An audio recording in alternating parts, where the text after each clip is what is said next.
need that sports encyclopedia. Where you at, Steve Kim? Got Trent in the cut. What up, man? The real Coach JB. My main man, Big Smitty. Are y'all ready for this? Run like something to prove it. Came to a conclusion that it's Smitty and JB and Smitty from West Coast to your side. Worldwide, we in your city. Keep it 150. We never change what's happening. Hurdle link In any metric, Coach, you cannot have Russell Wilson in your Nick gave me my first offer. Like, you got to have that store and you got to be marketable. Hockey, football, baseball, then basketball. Oh, I love this fucking show so much, man. Are you mixing light and dark at 11 a.m.?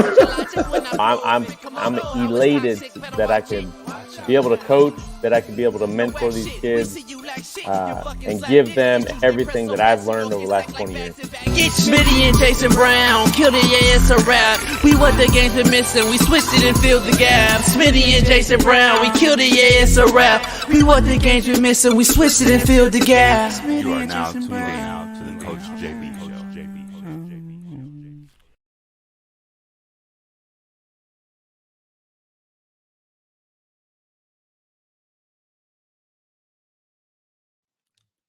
Hello? Can you hear me? Derek. Man, God, I hate this dang phone line, man. I'm sorry, JB. I spent all this dang money on this phone line, and the signal was horrible. I don't get it. Guess what? All right, appreciate you. We got a new deal with Mint Mobile. I just saved your whole life in phone drama. Mint Mobile is now a new proud sponsor of the Coach JB Show with Big Smitty. Stop playing. Your problem's been solved. We got a partnership with Mint Mobile? You talking about Ryan Reynolds, Mint Mobile? Stop playing right now. Hold on. Let me Google this real quick. You can try mintmobile.com/CoachJB and get 3 months free when you use the promo code CoachJB. Hey, man, I did a quick Google search real quick to make sure you wasn't playing around. They got plans as low as $15? They got plans for $30, unlimited everything. Speed, coverage, data, access to 5G, unlimited talk, text, mobile hotspots. You can talk in Mexico, talk in Canada, and they're built on the nation's largest 5G network. Are you kidding me, JB? Hey, and everyone wants to know how hard it is to switch to your service. Big Wireless wants to think it's hard. They want you to think it's hard, Big Smitty, but switching to Mint is super easy thanks to digital eSIM cards, which most phones now have. You can sign up and activate immediately right on your phone from the comfort of your own home. Mint Mobile does it all. Short, fat, skinny, and tall. That's why the Coach JB Show with Big Smitty is proud new sponsor using promo code CoachJB. Try mintmobile.com. This is where it's at. We got it, Big Smitty. So, hey, I'm switching over to Mint Mobile right now, JB. I'm done with this company I'm working with. They crazy. The line, it never works. The signal is out, and it costs too much money. I'm going over to Mint Mobile, JB, and y'all should do the same. Big Smitty, I'm calling you right now. JB, Mint Mobile. Mint Mobile, clear as day. I hear you clear. The new promo code Coach JB right here, 3 months free. Mint Mobile, try mintmobile.com/CoachJB and get you there free. 3 months off, family deals, all deals, short, fat, skinny, and tall. Mint does it all. Proud new sponsor. Much love. We'll see you later. Peace. What up? It is Friday, and Jason is in the building, and he does strike today. It ain't the 13th, but it is Free Game Friday. Right here on the Coach JB Show with Big Smitty. We got a loaded lineup. We live on Instagram. We live on fucking TikTok. We live on everything. So it is Free Game Friday. Short, fat, skinny, tall. We got it all. So make sure you pound the like button, subscribe, become a member today. We got a loaded lineup. And can't wait to dive into this one. Let me get my stuff up here. I don't know what's going on. But anyway, we got a loaded lineup. Michelle Kirkpatrick, our lawyer extraordinaire. She joins us right out the gate right here in about 20 minutes. We got former NFL 14-year quarterback Derek Anderson joining the show. He's got a lot of Cam Newton stories. He's got his own stories. We're going to talk to him about college football, NIL, and the portal. And then we got Big Matt McChesney. And then we end the show with Free Game Friday with Jeff Nadu. We're going to pick the national championship, do the over, the under, the whole deal, plus the Week 18 NFL slate this weekend. So we will dive into all those things today right here on the Coach JB Show with Big Smitty. Without further ado, let's bring Big Smitty in early, man. Let's get him in here right away so we could get right to the chase here because it is Free Game Friday. It's Free Game Friday. Clap it up for your boy. Clap it up for your boy. I don't hear the claps.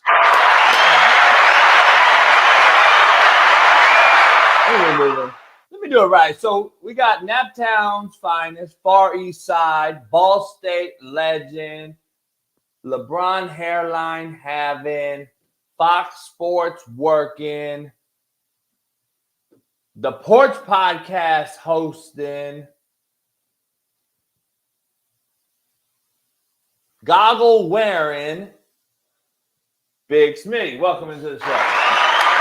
Yeah, that's how you hype your co-host up. That's how you hype your co-host up, baby. I'm lit right now. The chat is lit. I see my homegirl Lucy Lou is in the building. Ron's in the building. And shout out to Miss Jada Benz. Yes, for giving me a shout out saying my acting skills is top tier. I saw somebody call me Denzel's son in here. So that's all I'm gonna say about that. They said I might be Denzel's son. That's how good of an actor I am. So matter of fact, if you ain't seen my short film yet, man, it's called No Walk-Ins. Go to YouTube, type in No Walk-Ins. You will see Big Smitty's first full acting role. Let me know what you think, man. No Walk-Ins. Type it in, man. What's going on, JB? You my biggest hater, by the way. Before you say something, you probably, like, when I think about all my haters, and I got a lot of them, you might be at the top of the mountain of haters. I might get a graphic made of a mountain with haters on it and have you at the very top. Smitty, you hear me? Yeah, I hear you. Oh, I didn't hear nothing you said. All right, so we got a lot going on here. Dalvin Cook is on the top of the topic right here. He is on the thumbnail, and I can't wait to dive into this one, man. Is he ring chasing, Big Smitty? We're gonna dive into that one. Are the Ravens penciled in for everybody out there as a Super Bowl contender or champ, or are they inked in with a pen? Are you ball penning them in, or are you penciling them in, meaning I can erase them anytime I want? Is this a lock, or are we just penciling them in? We're going to break that down. Brock Purdy selected to the Pro Bowl. We're going to break down the MVP whole scenario. Someone hit in my DM talking about CMC has 8 other All-Pros. What? We're going to dive into that. Tyreek Hill's house caught fire, and it's come out that his son was playing with matches. And we learned when we was little babies, you don't play with matches. And is it because Tyreek just got a lot of shit burned in him and he just don't manage his home? We're going to dive into that one. Don't ask Jeff Nadu about it, though. He'll get us banned on this month. Oh, please don't ask him. St. Brown, Almond St. Brown, Compton finest, is very pissed off. He's hot. He got snubbed for the Pro Bowl. We're going to dive into that one. Draymond Green is back at the Warriors facilities. They could have used him last night, maybe bodying up Joker as he hit a half-court 3 at the buzzer off the glass to beat the Warriors. Warriors are up 18 with 6 minutes left. I don't see how you blow that lead. That was a straight choke job. We're going to dive into that one. Ex-Kansas State quarterback Howard picks Ohio State. Here's the scenario. He leaves K-State. He goes to SC. He leaves SC. Now he's at Ohio State. It's like, get real, man. I'm over the shit. I can't wait to dive into that one. Oklahoma State quarterback, get this, Smitty. His name is Bowman. He got granted a 7th college football season. 7? Yesterday by the NCAA. The non-carrying assholes of America just continue to blow my mind. Mahomes' brother, Big Smitty, has felony charges dropped. How did Mahomes pay for his brother to get off? We're going to dive into that one. Am I just out of my mind talking out my mouth, side of my mouth when I say that? Is that an ignorant statement? Did Patty pay? Did he not? Why all of a sudden is the girl dropping the charges, refusing to talk? Smells like money. Usually is money. We'll dive into that. Aaron Rodgers being sued by Jimmy Kimmel after making some comments on Pat McAfee's show. Jimmy Kimmel, a guy who's been notorious for talking shit about everybody on our planet, including former sitting presidents, has the audacity now to cry over spilt milk. That shit is going to be interesting. I can't wait to dive into that with Big Smitty. Eagles, A.J. Brown, another prima donna, as I stated on this show earlier. Yesterday, we dove into it a little bit, but he has divided the locker room, as I have said months ago, and we're going to dive into that in a little more depth. I got some more information for that. The Packers' Alexander was suspended over the weekend before we went on hiatus for flipping the coin. A shitbird move, and that is we're going to dive into that. I think it's funny. I think Smitty thinks it's funny, but at the same time, you got to do what you got to do as a head coach, because if he did steal a captain's spot and just rolled out there, I'll dive into that one. The Bucks, are they in trouble? Some say they had the best. It was the best game last night against the worst team in the NBA, and the San Antonio Spurs. Comes down to the buzzer. My boy Tyus Jones misses a three in the corner for San Antonio. Go to overtime. Wembanyama, we're going to dive into that. Look good. Dive into that versus Giannis. Giannis hit back-to-back threes. They were down to San Antonio, but the Bucks have lost like 6 out of 7, I think. 2 in a row to the Pacers in blowout fashion. Nap sound. They've lost 4 to the Pacers out of all 10 losses. We're going to break that down as well. And then the college football playoff breakdown. We're going to break that down. We got Michelle Kirkpatrick joining us, our Michigan extraordinaire, lawyer extraordinaire. We're going to dive into her. We're going to have her on. We got Derek Anderson. Pause. All-pro quarterback, by the way. He was an all-pro quarterback in this game. My golfing buddy. Good dude. We're going to dive into him. Oregon State, former Pac-12 Oregon State. Got to get his take on how Washington is going to leave the Pac-12, possibly with the hardware and winning a national championship. We're going to dive into that and so much more. But first of all, let's get to the quote of the day. And the quote of the day is brought to you by AQMS. Dial 1-888-233-3110 and use my code. And if you want to move a couch, a car, a house, assignment, you call AQMS. 1-888-233-3110. All right, Big Smitty, we got quote of the day, man. I'm on a little heater on the quotes of the day right now. Okay. I got another one for you. Big Smitty, if your actions inspire others to dream more, learn more, do more, and become more, you are a leader. Well, that settles that. Your boy's the leader. Because I inspire JB to be better. I to do more, to be more, to think more. Your boy's a leader. So, and then Smitty follows the leader. So he's on the show. Appreciate him being our co-host. All right, contrary to belief, brought to you by betonline.ag. Use the promo code BELIEVE, BLEAV. Get you 50% off plus welcome bonus. You got NBA games tonight. You got NFL tomorrow and Sunday. Go check it out. Go bet on it. And baseball's already coming around to spring training soon. We're going to see the May Ohtani right here for the LA Doyers. The Doyers.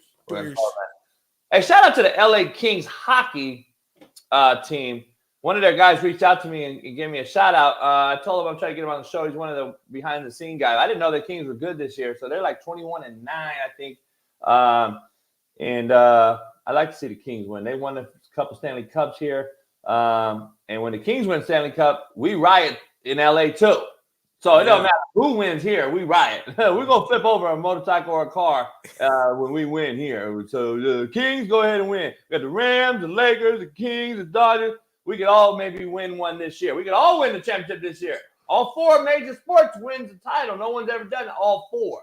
I'm gonna be real with you. As a Lakers fan, the Lakers are not winning the title this year. I know. We got to talk about that today. Poll question. Oh, I'm sorry. Contrary to belief. All right. Brought to you by Bet Online. Every saint, Big Smitty, has a past. Every sinner has a future. Contrary to belief. Don't judge nobody, JB, because let me look into your past and your transgressions and see what you did back in the days or yesterday. Hey, you're going to see a lot of A's. All right. Contrary to belief, dead people receive more flowers than the living ones because regret is stronger than gratitude. You know what, JB? I'm going to give you your flowers right now, man. As a man, standing on business, being loyal, staying real and staying true, despite the fame and success you've had over your life. I got the chance to meet your real friends from day one. They said you've always been the same Jason Brown since day one, when you was knee high to a grasshopper, a little kid to now. So I'm giving you your flowers here live on the Coach JB Show with Big Smitty. We thank you. Everybody put a thank you, JB, in the comments right now. Hey. I appreciate that. To me, it's just normal shit. I never changed ever. Why would I change? I don't get why. I never change. I got former players that I coached 20 years ago be like, what's the deal? Everybody be like, ooh, Cam Lowe, what up? Cam been missing in action. My main man, Cameron Lowe, played for me at Compton College. Compton lives in Vegas now. Hey, Coach JB, he don't know how to react when he gets like compliments and people nice to him, because like he from the hood and he's so used to people just being stabbing him in the back and shit. So when he get love, he like, fuck, like his head almost exploded just now. He didn't know what to do. Hey, Cam, when you played for me in 2008, was I any different than I was on that fucking show? Tell everybody, Cam. What did Cam play? What position? Tackle. Ooh, I would have destroyed you, Cam. Hey, shout out to Cam, man. Good dude, supporting the show. You know I played D-line, D-tackle. I would have destroyed you. Cam would have just choke slammed you. Cam, I would have gave you that work, Cam. You better Google me, Cam. You better Google me, Cam. Hey, he said, yeah, he gave us more of the business. Back then, yeah, I probably was worse, Smitty. That's what people don't get. Thank God it wasn't recording you back when you was young, boy. It would have been crazy. Shit. Hey, Cam said JC All-American, dog. Hey, all Mac over here, baby. All Mac. I don't know. Mac is like low end of Mac D1. Khalil Mack is from the Mac. He best D-line in the league. So we'll be there. Hey, we got a whole question, Smitty. I got an interesting one. I got to ask you this one right here because of our thumbnail. Here's the poll question. Please, everybody, drop it in the chat. I got to make this. We'll start this off. This will be our rant to start the show. Who was more mismanaged? Dalvin Cook in New York, Bijan Robinson in Atlanta. Who was more mismanaged this season? Drop it in the chat. We're gonna start right there with that one, Smitty. That's a hell of a question, JB. Here's a question. Here's the issue I got. So the rumors are that Eric Bieniemy is in the hunt for the Atlanta Falcons head job if they were to move on from Arthur Smith. So really? If Arthur Smith gets fired, they're talking about possibility of Eric Bieniemy. So I know Eric would love to have Bijan in the offense and use him in a system. I'm curious as to why we don't talk about Nathaniel Hackett enough in the media. For some reason, he's got like something hanging over somebody because he really got a pass in Denver. They fired him and then he moved on and everyone kind of forgot about him. Then Aaron Rodgers comes to New York because of Nathaniel Hackett. And Nathaniel Hackett is praised again, if you notice. Yep. He gets hurt, and you get to see the Nathaniel Hackett offense become the Nathaniel Hackett offense that we saw in Denver and we've seen everywhere else. And now it's further proving us that it's not ever been Nathaniel Hackett. It's been clearly Aaron Rodgers. It's been LaFleur. It's been everybody else. And I'm trying to figure out how you pushed to sign a Dalvin Cook, who was just a 1,000-yard rusher, who's been a very dynamic back in this league, and don't even consider using him. Listen, I love Breece Hall. I think he's going to be great. I think he recovered, and then he got his thing, and blah, blah, blah, and he started to ball again for the Jets. But I know you could have used this guy in packages, third down. He's a great receiver out the backfield, et cetera, et cetera. They didn't use him at all. So that's one thing. Because in my opinion, if you lose your star quarterback in Aaron Rodgers, I'm leaning heavy on the run game, and I have a 1-2 pack with Breece Hall and Dalvin Cook. We never got to see Dalvin Cook at all. You don't know what Dalvin Cook could have did on this roster. So the question is was he mismanaged more than Bijan Robinson, who we still don't know why he has had the lack of touches that he's had, and he's gone actually disappeared and done disappearing acts in certain particular games based on the head coach's, I guess, discretion. So he's gone games where he didn't play. There's been questions about him being sick and not being on the list, and he wasn't on the injury report, and he didn't play at all, didn't get no touches, and then didn't play till the fourth quarter. I'm just like, I don't know what's going on, Bijan. We don't know. There hasn't been a report that he's a shitbird. I haven't had a report that he's been on discipline. I haven't seen any of that, so we don't know. We're just assuming right now. But we do know that both of them were very, very, to say the least, underused, I guess, right? Yeah. So, who you taking? I'm taking Bijan Robinson only because the Falcons, to me, were kind of in like not a full like rebuild, but a rebuild. And we all saw Bijan in college and how great he was. The man got comparisons to Reggie Bush in college, which is a huge comp, as we know how great Reggie Bush was. So getting Bijan, in the draft, when they did, we just assumed that this was going to be the guy. And early in the season, he was being utilized pretty heavily, and he was balling, making plays. People were thinking that, he was going to be, rookie of the year, offensive rookie of the year because of his highlights, and then something switched, something changed. So to me, there's something underlying that we don't know about that they're keeping in-house, because to me, that's the only thing that makes sense. There's no other reason why you don't play Bijan Robinson and that talent that he is. As a running back, you're actually better when you're younger. You know what I'm saying? There's other positions where at QB or maybe O-line, you're a little better once you get experience.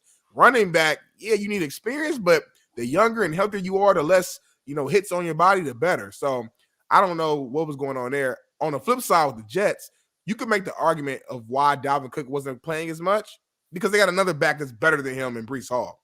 So now, granted, you still would expect Dalvin to play, and he barely even did that. But I didn't expect him to get the boatload of the reps, because Breece Hall is there. He's younger. He's more explosive at this point in his career, etc. So for me, if I had to pick one, JB, I'm going with Bijan. All right, so the thumbnail has Dalvin Cook on it, and we said he's ring chasing. Trying to figure out. I don't know, man. He definitely is ring chasing. I don't know. What's he been in the league? 6 years now? 7? Something like that. I want to see how he fits in this thing, because again, you got Gus Edwards, right? Yep. You got where are the carries going to come for this guy in Baltimore? Is he just going to go there and be happy to sit on the bench and not play either? Or is he going to become a distraction there? I mean, I didn't hear him being too much of a distraction in New York. I heard he was disgruntled and pissed off he wasn't playing much. And why did you sign for me, et cetera, which is a fair question, in my opinion, from the player, especially if you're not using him. I think he knew who Breece Hall was, right? Right. So I think he took a gamble that either A, Breece was going to not recover completely and not play as much, or B, there was going to be carries in the system. It probably would have been worse if Aaron Rodgers was playing. Yeah, well, it depends how you look at it. On one end, obviously, yes, because Aaron would be throwing the ball more. It would be less total running plays in general, and the running plays that they did use would go to Breece. So I could see that. But I could also see Dalvin being utilized more in the passing game with Aaron Rodgers. Put him out of the slot, doing some wheel routes, things like that. Your initial question was how much would he be utilized with the Ravens? The Ravens were using like a 3-back system before Mitchell got hurt. Mitchell was balling this year. He was really their lead back, and he had that nasty. He was a game changer. Yeah, he's a game changer. And he had that nasty injury. His leg got stuck in the turf, and even thinking about it makes me kind of jittery inside. Pause. But they had Mitchell, Justice Hill, and Gus Edwards kind of that three-tier back. Since Mitchell got hurt, Melvin Gordon, who people forget, was on a practice squad, but they kind of elevated Melvin Gordon last week. He actually got a touchdown.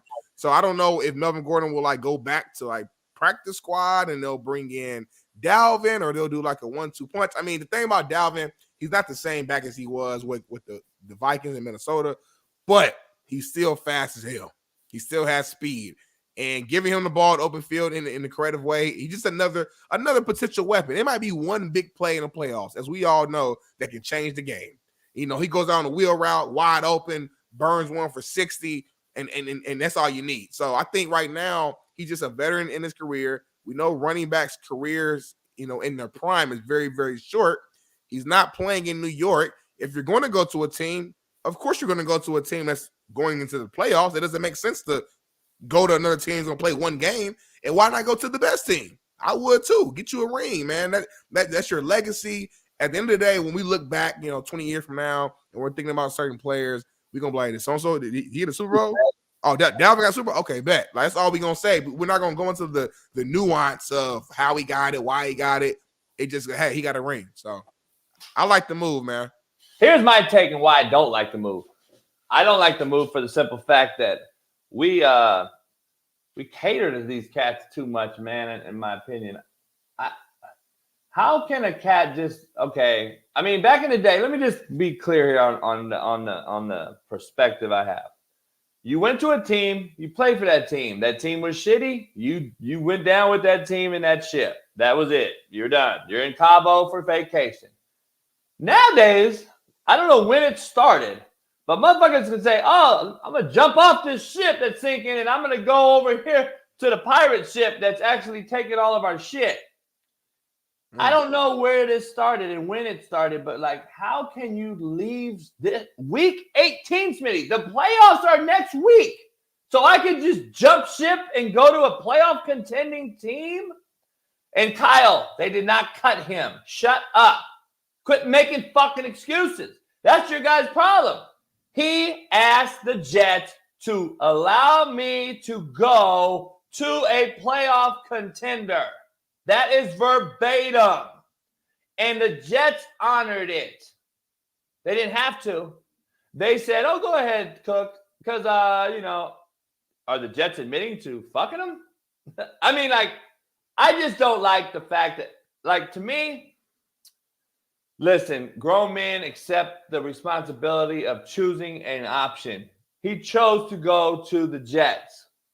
Remember, Smitty, he had options. Miami Dolphins, Jets. He wanted to go home to Miami. They said, nah, it'd be better off. His agent said, better off in New York. Stay away from the crib. Stay away from the house and the clubs and everybody that's familiar with you. He did his research because remember, everybody was like, damn, it's taking forever. Is he going to be a Jet? What is he going to be? He made a grown man decision. And when do we start honoring the decision of, all right, dog, you made your bed, sleep in it. I think now we're so easy and forgiving. That's just nature. That's the society we're in, that we're just like, go ahead. That's the portal. That's the transfer portal. Can everyone's losing team players just jump to a playoff contender? That's what we're opening Pandora's box up for. Smitty, you got to hold your thoughts, though. I know you want to end it. But we got the beautiful, the lovely, the Michigan Wolverine extraordinaire, the blonde bombshell lawyer extraordinaire, Michelle Kirkpatrick, joining the show. What up? Good morning. Good morning. Michelle, Happy New Year. We ain't seen you all year long. Where you been? I am thrilled to be here. Thank you guys so much for having me. And we had to have you on. I was like, Michigan won. Look, I picked Michigan to win the Natty with you on this show before. I was like, I can't wait for them to win. I want them to win. But I did not bet on them to win. I don't bet on them to win either. I'm too superstitious. Well, you do it for a different reason. You do it because you're a true fan of That's Michigan. Exactly why I don't bet JB put money on Bama, so he actually switched his pick at the last minute, Michelle. So yeah. No. I put 1,000 on Washington. I mean, on Washington. Sorry about that. On Washington. Yes, yeah. I put 1,000 on Washington, Michelle, because here's the coach's perspective real quick before we get into your New Year's resolution. I got to ask you, watching both teams and seeing, I got a gut feeling on Washington, and they have what USC had years ago when they had Matt Leinart. They have this. They're rolling right now. They're rolling. I know Michigan hasn't lost either. I'm glad there's 2 undefeated teams in the final. The number 1 and 2 teams are playing. But I took them straight up money line, $1,000, because that was the best odds to win the most money. I just think they're playing at an all-time high. I think Washington's wideouts are too good for Michigan's corners, and I don't think Michigan has any wideouts to threaten Washington's corners. Corners and wideouts are the strength of Washington's team. Now, if Michigan just says, hey, we're going to shove it straight down your throat and we're going to run it right down your throat like they did a little bit on Alabama, so be it. I just don't know if they can sustain that with average quarterback play with McCarthy. McCarthy has to play really, really good, in my opinion, to beat this Washington team who just seems to be on a roll. So that's just my take on the bet. But I did pick Michigan with you. I want Michigan to win. I do want them to win. I did not think they'd be playing Washington in the final. And I'm my gut, I'm a West Coaster, Michelle. I got to see the Pac-12 go out on a high note for the last time ever. And now you got 2 of the same conference teams playing, really. I know. 2 Big Ten teams. Look at that. That's crazy. No, All right, Michelle, what's your New Year's resolution? Did you make one? Yes. Yep. I'm going to try my very best to engage less with toxic people on the internet. Ooh. Just mine is actually engage more with toxic people. okay. I want to cuss more people out this year. Good for you. More. But I'm gonna die. I'm gonna try to lose. I'm gonna try to lose 30 pounds by May. Wow, that's aggressive. Very aggressive, Michelle. And then 20 more by July. Hold on. So Hot girl summer, huh?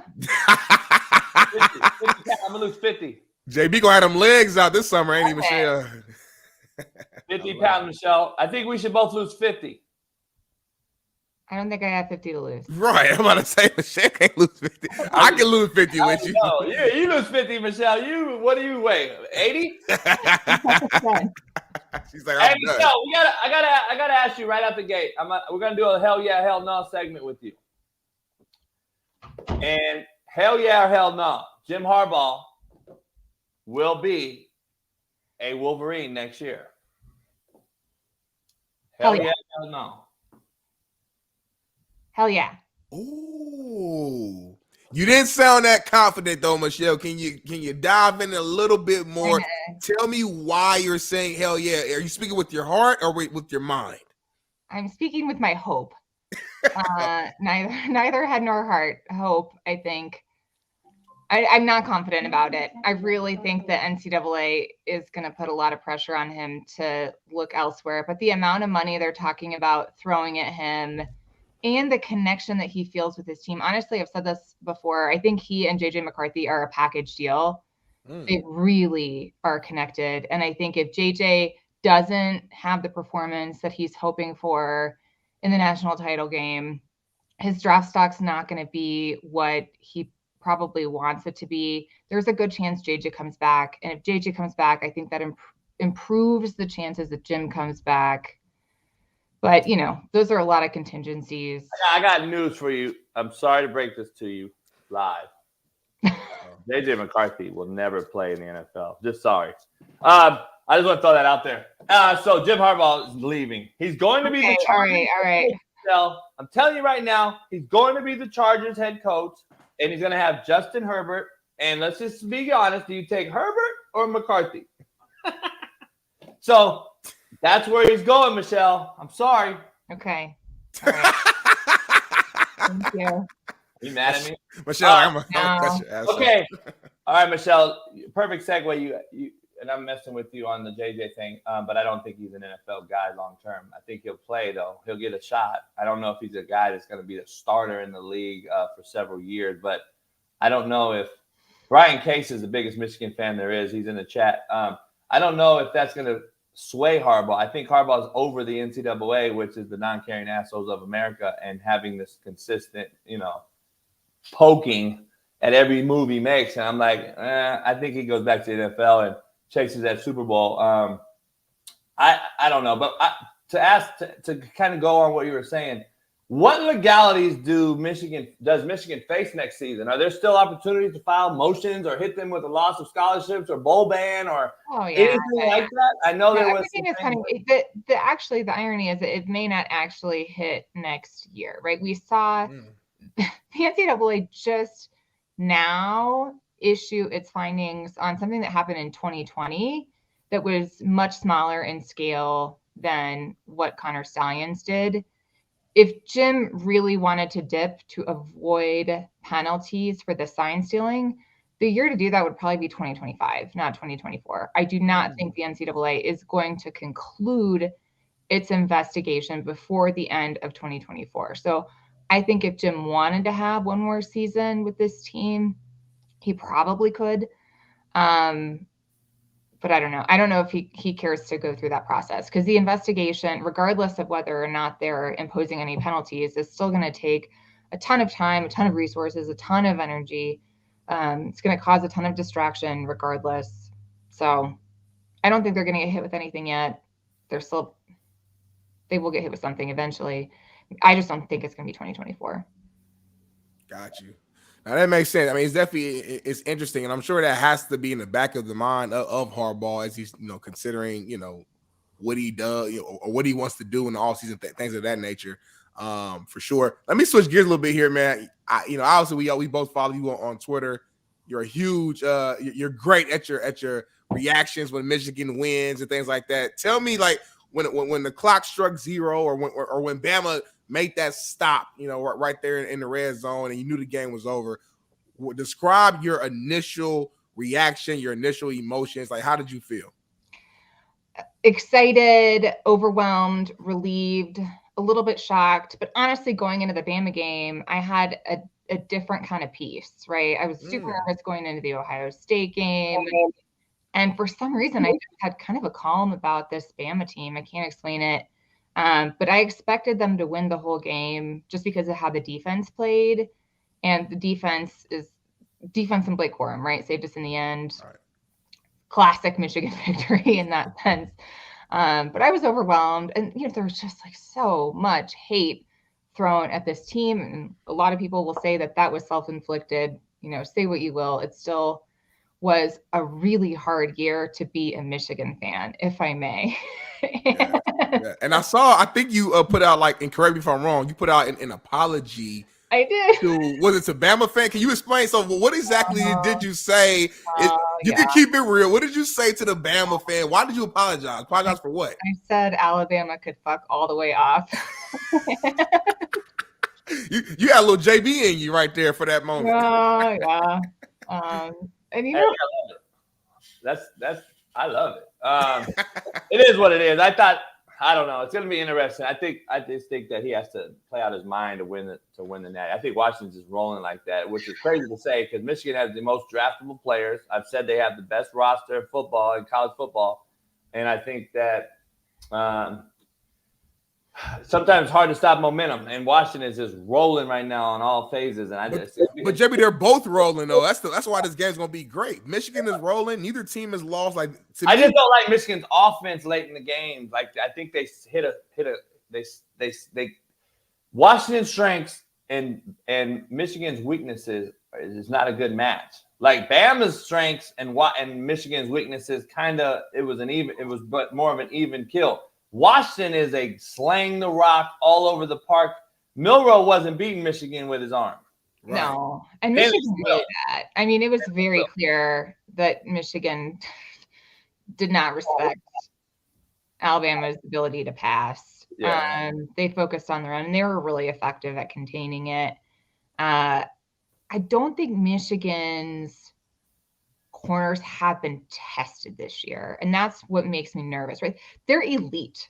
We've seen them shut it down. I think Michigan has the second fewest passing yards allowed of any team right now in college football. Statistically, they match up well. We just haven't seen that tested. We've seen it tested against like Penn State, right? Drew Aller is not Michael Penix Jr. Kyle McCord is not Michael Penix Jr. We just haven't seen truly what those corners can do. Now they have been good. They have quite a few interceptions, which gives me confidence. I think there's a chance that one or two of those deep balls do get picked off, and that could change the momentum of the game. And I think if we can limit possessions and control the pace of play, because I have a high degree of confidence we're going to be able to run on Washington. I don't think Texas ran enough on Washington. I think Michigan really can. They're a strong running team. I think Blake Corum looked his best against Alabama. We saw Quinn Ewers run on Washington, which was surprising, right? I think JJ McCarthy is, say what you will about his arm, but he is at least as mobile as Quinn Ewers, if not more. He's more, yeah. And I think JJ can, with a few designed runs, like pick up some key yardage here and there. I just think the key for Michigan is really going to be to slow the pace of play, not let Washington play its game of that high tempo. If we can get a few stops, honestly, one or two picks here or there are going to make a huge difference in shifting the momentum. And I think our guys have the athleticism to do it. They just haven't been tested yet. They've been tested. Like they had a bunch of picks, like 2 pick sixes against Minnesota. Right. Right. It's not Washington. But what can they do, right? And I think that still just remains an open question. We can't write them off and say they're incapable of doing it just because they haven't done it yet. But we haven't also seen them fail to do it. That's real, man. That's real. And I think a key piece, a key component to the game will be how they play up front, meaning the defensive line. I think the defensive line can get pressure on Penix, force them to, to get uncomfortable, get some early sacks that makes them pat the ball, a few extra times that he wants to, or force the ball out into traffic. I think that will truly dictate the game. I don't care how great of a quarterback you are. When you got D linemen in your face and hitting you all game long, a lot of times that will change the momentum of the game. So I'm expecting a really good game. I'm going with Michigan. I kind of feel like that it's just like, I don't know. I mean, I feel like it's destiny. Just everyone's against them. They want to suspend Harbaugh for double cheeseburgers and large fries. And it's like, it's all types of stuff is going on. I just feel like it's Michigan's year. Everyone has their back. And it's kind of like this is the way to finish the season off, So that's what I'm going with. I get the same feeling for Washington, though. It's crazy. Yeah. And I think they got a better quarterback, and I'm going to go with the better quarterback. That's just kind of what it comes down to. Sometimes you got to go with the quarterback. But listen, I'm not going to be upset either way. Like I said, I would love to see the redemption season be the end it with a finale of winning the title. Michelle, where did you spend New Year's? I spent New Year's in mountains. What? Yeah. So where are you watching this game from Monday? I gotta know. Is it gonna be from a bar, a couch, a bed, a plane, or a car? Yeah, 5 options. So I don't really know. You depends. might be in the plane. You might be in the car. No, so I was at my friend's house, who's also a Michigan fan here in Colorado. We've gone to a few Michigan games together. I just don't know if I'm welcome back after I behaved. So I have to talk with my friend Lisa and see if I could still go back there for Monday. What did you do? What did you do? Did you throw up on the floor?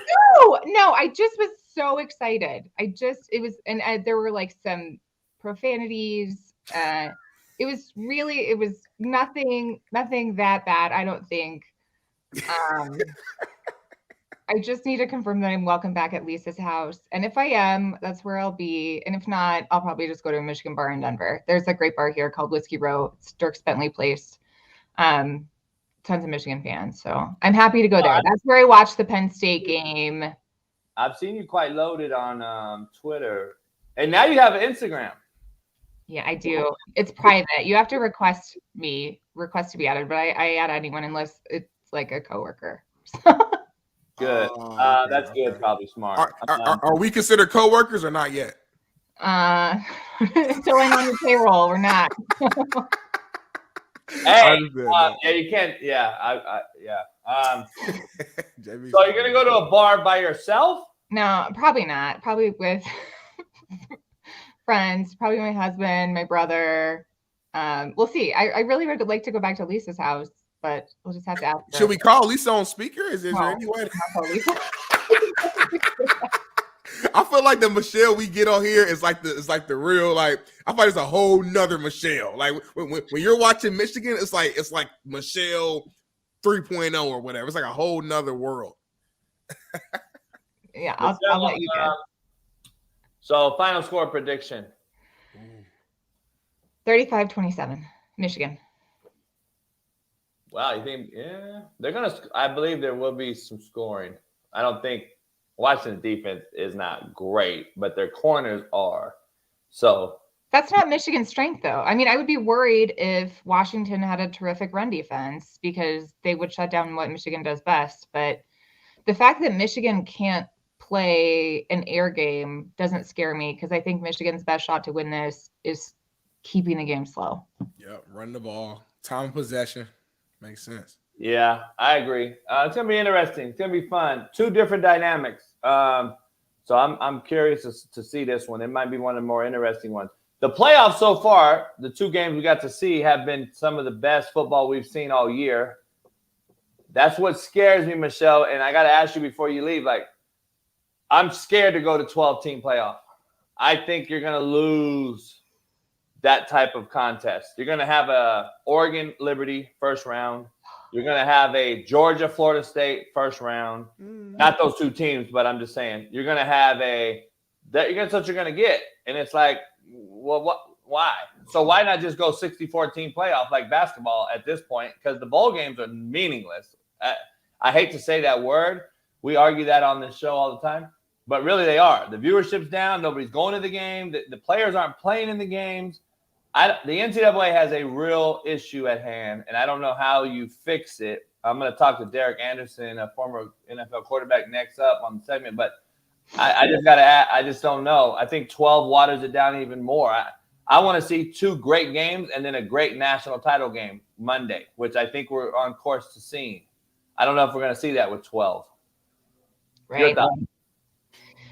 I don't know. I mean, obviously, with a playoff situation, you're going to get fewer opt-outs. You're going to get, I think, maybe we hope. We hope, right? I don't know. There was talk of Caleb Williams opting out during the regular season. That's what I'm saying. Right. And like as the money grows, I don't know. I mean, does it change if we start paying players? Does it change if the NCAA evolves to that? Maybe. But the Oregon Liberty game, God, we all deserved better than that, right? Yeah. Even the Ohio State Missouri game, like that would have been a playoff game. And how does the transfer portal influence that, right? Because if guys start transferring before playoff games, forget opt-outs, like that's another dynamic where you just don't have teams at full strength. Maybe you do. Maybe you have to adjust the transfer portal window if you go to a playoff. But yeah, there were a lot of really bad bowl games. And even if they're slightly more elevated in playoff context, does it give us enough good football to justify the departure? I don't know. Although in the past, I mean, the playoffs haven't been great either. Remember, though, we're waiting a month to watch a horrible-ass game. Like, I'd rather just do it a week after the last season. And that'll open up, allow the portal to coincide with educational institutions' transfer portal, like as far as when they can take a player in and enroll them for academics, because that's what they have to do. That's what the portal timing is right now, because the school semesters aren't changing for anybody. They're not going to change the timing of enrollment at institutions for football players or for NCAA college athletics to transfer. So the portal is going to have to change, not the college institution. They're not going to change the enrollment times at Colorado. They're not going to do it because financial aid, there's too much Title IX, there's too many other things that involve that. But the month off to see Georgia get beat by or win by 60 is got to be the biggest slap in the face to the fans and to the NCAA. And I think they have an issue, and they better get a commissioner in there. And my number one suggestion, you got to get a commissioner at the football level. There's no commissioner in college football, which makes no sense when you're making billions of dollars and there's not a commissioner involved. I just think it's headed towards even being worse. Yeah. I mean, I agree with the last statement as far as, getting a commissioner and also starting get a little earlier instead of getting that month off. But I disagree with you guys in the sense that I actually think the competition in those bowl games, the teams that make the playoffs will be increased. I believe that majority of the players that matter will suit up and play because they'll have the opportunity to win a natty. So even if I'm the 10th seed, 8th seed, whatever, so if Georgia plays Florida State's players are going to actually play, and we'll see a better game. I'm not saying they'll win, but it won't be that type of blowout. That's my opinion. I just think if I'm just like the 4 teams right now, they're all playing. Why? Because they have a chance to win the natty. So if it's 12 teams, why wouldn't I play? All right. There's only 4 though. Remember. But I'm saying, but the concept is the same. The reason why the players right now, Washington and Michigan, why they're suiting up is because they have the opportunity to make history. So if I'm in the playoffs, I have that same opportunity. Why would I sit out? Why would I leave? Here's why it's not the same, Michelle, to me. Liberty, let's say they would have been in. They probably would have been the 12th seed.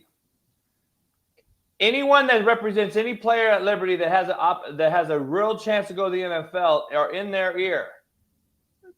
Boy, you ain't got no goddamn chance to win no natty at Liberty. Get out of this thing and go in and get ready for the NFL. That is what they're going to tell a guy at Liberty, and that's exactly what they're doing right now when they're not going to a playoff. So why are we using that one team as an example? So I'm just saying those are the teams that are going to be in, though. There's going to be 4 of those teams in there. Florida State was penalized for having its best player out because of injury.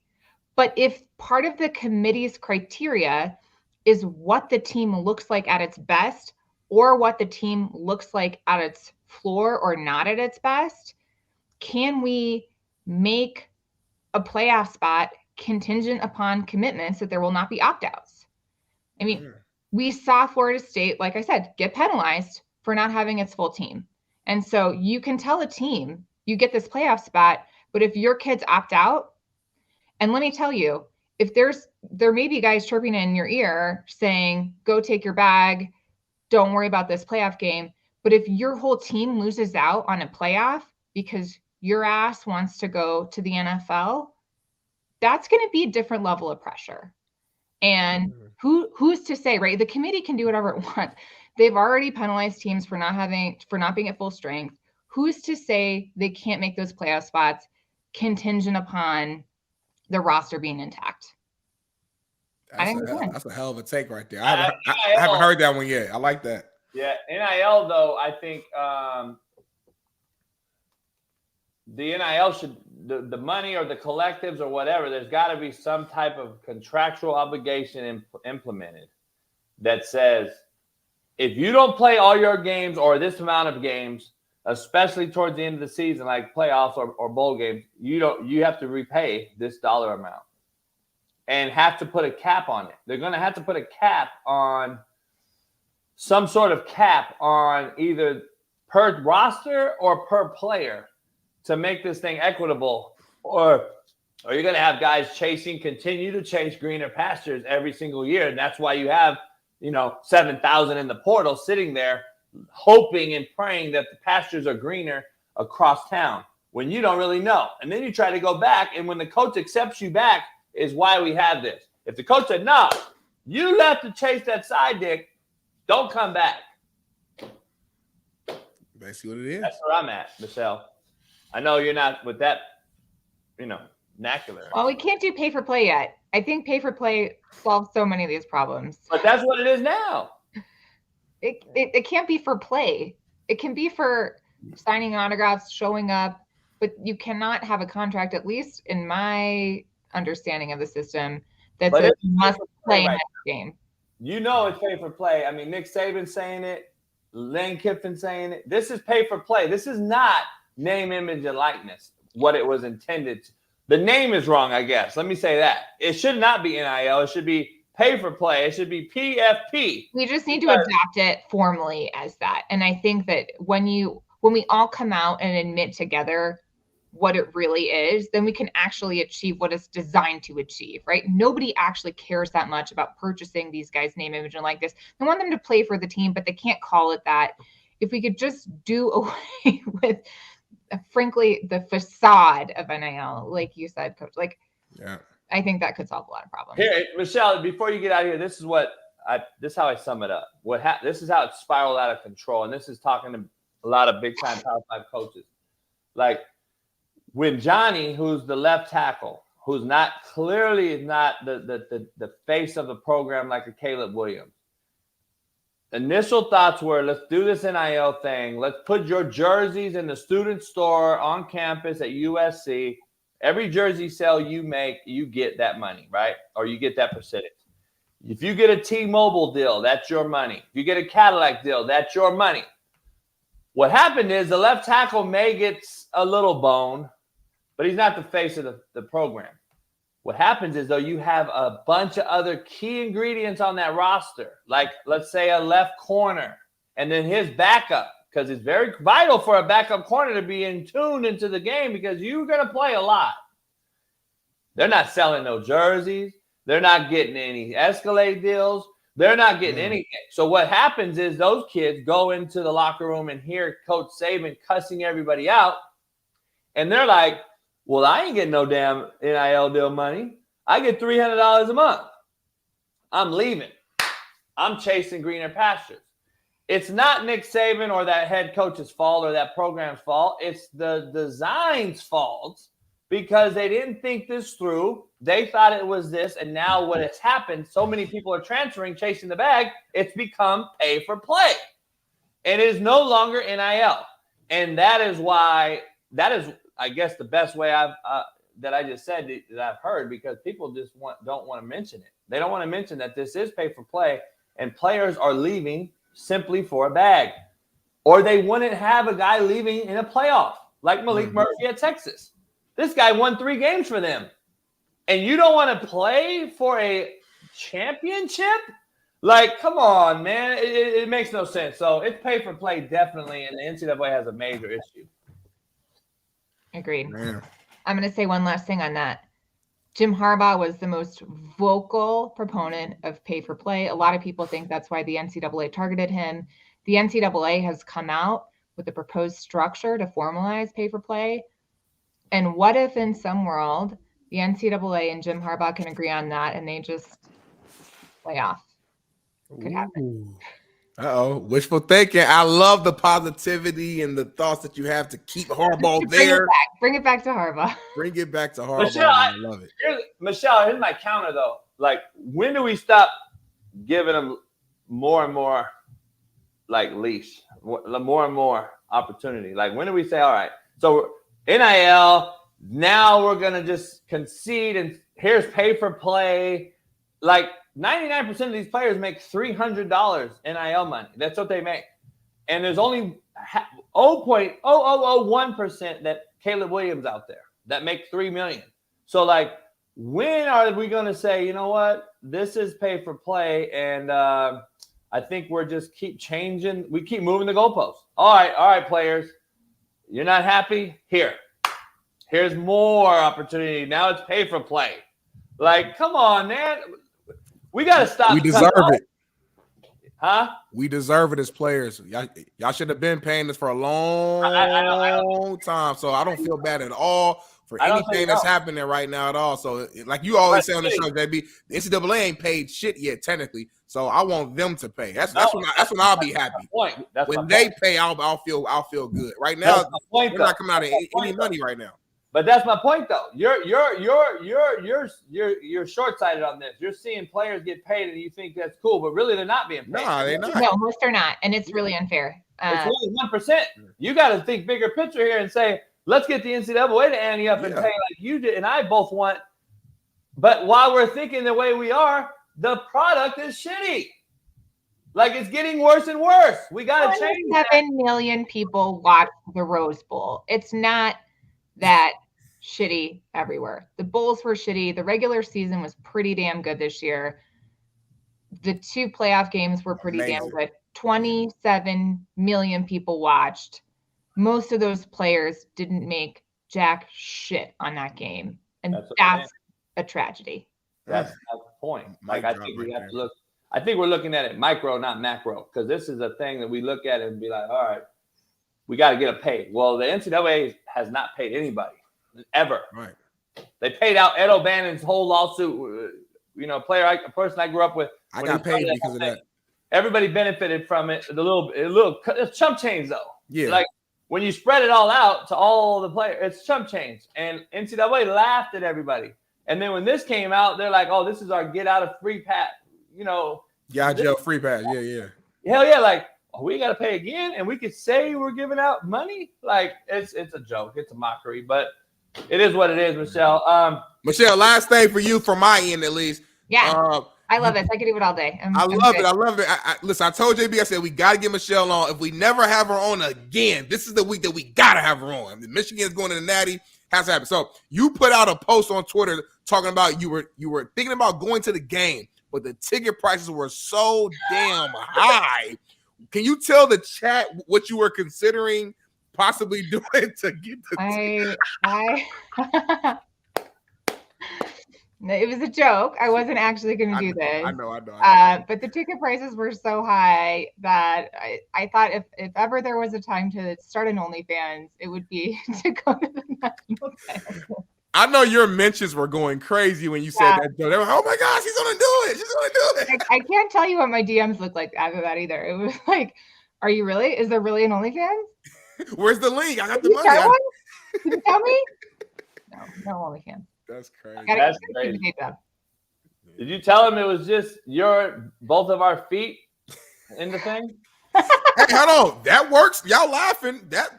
People are making money off their feet, literally. I thought about making one with just my biceps and just see what happens. I don't know. Not big enough. Come on, you see my arms, Jay. I got the hoodie on right now, Michelle. JB seen the arms. Don't hate. I know, it's crazy. Michelle, we love you. Appreciate you. Enjoy the weekend. I'm going to do a little Monday football palooza at the house here at the Cigar Lounge. I'm going to have some food and some drinks. Steve Kim's coming over. We're going to watch the game. Eric Weddle might shoot through. We're going to watch the game. I might smoke a few, prime rib or something. I don't know. We'll make something. We'll see what it is. What's your favorite movie right now? Favorite last movie watched? Damn. That's pressure. I watched the kid movie. I took my 6-year-old. We watched Migration. It was terrible. Really? Yeah. I'm not doing that right now. I really am not. I like the Barbie movie. That was old, but I've been watching that now that it's on Max because my kid obsessed with it. Yeah, it's good. Have you guys seen the Barbie movie? No. You hold on, Michelle. Good and damn well JB is not watching. There's no way in hell I would pay $1 million if JB walks his ass to the movie theaters and go watch Barbie. JB, I didn't know it was a real thing. Is that a real thing? Yeah. No, I heard the movie was really good though. Like on the script, the acting, but I haven't seen it. Barbie is really good. That's what they say. It's really good. Maybe if Michigan wins, you'll watch it. Can y'all make a bet right now, live on the show? If Michigan wins, JB has to watch Barbie. But if Michigan loses, then I don't know what the counter. Yeah, what do I have to do? Wait, I watch it with you? Maybe. I don't know. As long as you watch it, whether it's with Michelle, you have to watch it if Michigan wins. But what happens if Michigan loses, JB? You got to think of a counter right now. She has to smoke a slapdick cigar live on IG or on Twitter or whatever. Okay. All right. I'll send you a cigar. Shout out slapdick cigar. You got to smoke a cigar. Like, all right, I can do that. What's the why are you questioning that shit? Like, do I have to smoke the whole cigar? I knew that was gonna be. No, you don't have. You'll die probably. I was gonna say, you don't want to see. Nobody wants to see that. I mean, I'll do a little bit, but you can't inhale it either. I've never smoked a cigar, so this will be a first. I want to change it. I think it's just a good. That'd be. I think it's really good. It's a good bet, especially because if Michigan loses, she'll be mad and emotional. Probably she'll probably be a little tipsy, so she'll be really smoke a cigar, telling her how she feels about Michigan losing. Yeah, but I see a lot of going the wrong way here. I see a lot of inhale, throw up. Fuck you, JB, you motherfucker. And then I gotta go with that. You know what I mean? No, I don't know. Fuck you, JB. I gotta, fucking JB. She's over here fucking. JB, do it. I won't. If Michigan loses, it probably I will keep my end of the bet. Probably not like right after the last. It's gonna be. I'm gonna be in a tender state, but I could do it the next day. Okay. Hey, well, you guys. We can think about it. You can think about the term. Right, think about it. I'll get back to you. Virtual handshake, though. If JB loses, though, Barbie for sure. That's locked in. All right. I'll send her some whiskey, maybe. We'll figure it out, Michelle. Michelle, enjoy the weekend. Stay safe out here. Is it snowing? Not yet. It's kind of chilly, but not snowing. We'll see. All right. Have a good weekend. Enjoy the game, you guys. See you later. You too. Good luck. All right. See ya. Bye. Michelle, as always, clap it up.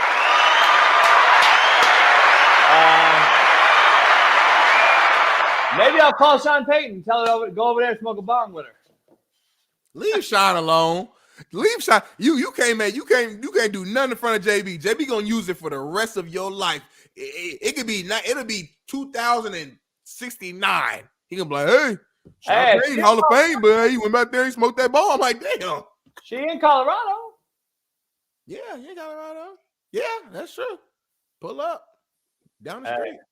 Shout out to Michelle, man. That was great, man. That was great, man. I had to have her on. Shout out to Michelle. We're on Twitter. I was on IG Live. IG only goes live for an hour, and then it shuts you off. So I'll go back on there in a minute. But shout out to them. Shout out to everybody on Twitter talking about they've been lost without the show, etc. Much love. You guys call in. Member up today. We'll take some call-ins at the end of the show and give away some merch. I got some merch to give away. We can give away some merch today. TikTokers, you want to come on over to YouTube? Twitter, come over to YouTube. Subscribe today. We need to get 100,000 subscribers on this channel, man. That's what we need to have next, so we can blow this thing through the roof. Realest coach show on planet Earth. Smitty, let's get moving on this thing. Before Derek Anderson jumps on, are the Ravens penciled in for you or written in pen as far as a Super Bowl lock? I'll tell you this right now. Meaning going to the game. Pen. This is a pen. Ain't thin. Ain't no removing it unless you got one of those little, what's it called? Little ink removers or whatever. But they're ink thin. The Baltimore Ravens will be in the Super Bowl as I predicted before the season started. They will be there, and we'll see if they win it. But I know for a fact they'll be there to be the best team in the AFC, best quarterback or most valuable quarterback right now in the NFL, and they're rolling, man. They're just getting better. Just picked up Dalvin Cook, got more speed out there. They're going to be everything has to go through Baltimore to get to Super Bowl, and I think that's what they wanted. Keith Smith, hey Bailey, can you go out of your way, Bailey? Stop running the show and let Keith give him the whole rundown on how to become a member, because he can do Twitter and Instagram and be on YouTube, but he cannot figure out how to become a member. Keith, I'm trying to be nice here today. Come on, this is my cousin. It's my young cousin. He's trying to. He wants to support the show. He wants to be a member. He wants to give you to support the show in a monetary way. Help the young brother out, JB. Let me ask you. I can't help him out. I'd be an enabler. I can't do it. I just can't do it. Somebody on TikTok asked me, am I still coaching in Indy? I mean, dog, these kids, homie, I'm telling you right now, how are you on TikTok, but you don't have Google? Hey, here, my man with the fucking. Leave my mans alone. Here. Keith, I'd be enabling you if I gave you the answer to how to become a member. Okay? I'd be fucking enabling you. Can't enable you. We got to teach you. So, simple question. Do you have to ask me how to win the fucking lotto if I gave you all the numbers? Would you have to ask me how to collect? No. You want it. You figure it out. I guarantee you figure it out. Go figure it out. That's what's wrong with you fucking kids, homie.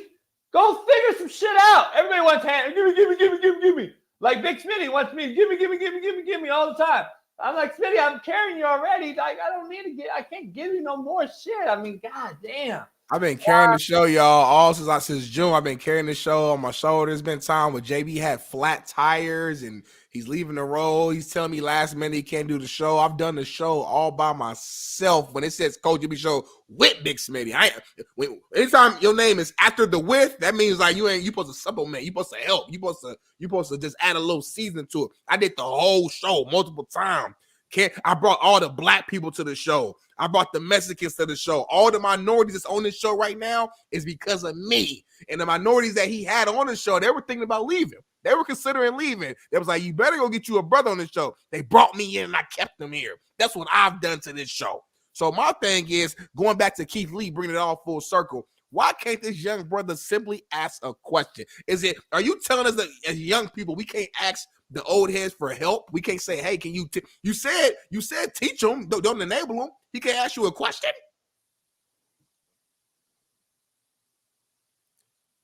And these last two cats you just showed are real interesting. Jerry Lozano, first of all, super clean. I love the gray. Clean as hell as a whistle. Brother before him was like a secret agent, had the all black to the neck. Yeah. What you looking at, Christian? Looking to the side, got the fade, got the taper on the side. Probably got a little earring in his left earlobe. I see what y'all doing. This guy right here is a intern at like Chase Bank. Nah, he's bigger. Morgan Dean Stanley, or he's an intern. So he's 21. He just got out of college. He's finishing up college. He's doing a little dissertation or whatever. He got in at Morgan Stanley, Dean, Witter, or whatever it's called. He's an intern, but on the side, he a video gamer. He played video games all day long. He played video game. And then he weird as fuck. He a creepy fucking weirdo on Instagram and TikTok. He does the Snapchat thing, he sends dick pic and then he freezes it and the girl that loses it, whatever you guys do on that Snapchat shit. Okay. And then that's this guy. So he don't get no girls? No, he's faking who he is. That's not even his real. I don't think that's his real get out either. I thought he was I thought he was a smooth. You broke his ass down because he tricked me. I ain't gonna lie. I usually don't get tricked. He tricked me. I thought it was a smooth dude. Look to the side, haircut. You know what I mean? But you just broke him down in a way that makes so much sense. Don't do it, FA. We know what you look like though, brother. So we already. All right, so let's break this thing down here. You're penciling them. You're pinning them in. You got a mark. You might as well get a marker, right? Yeah, like whatever's permanent. That's what I want. Hey, you got any whiteout? I'm gonna get whiteout. Bring me some whiteout real quick. He's bringing me some whiteout. Look, whiteout is gonna be needed for you. You're gonna need some whiteout. I hope you got whiteout. Why is that?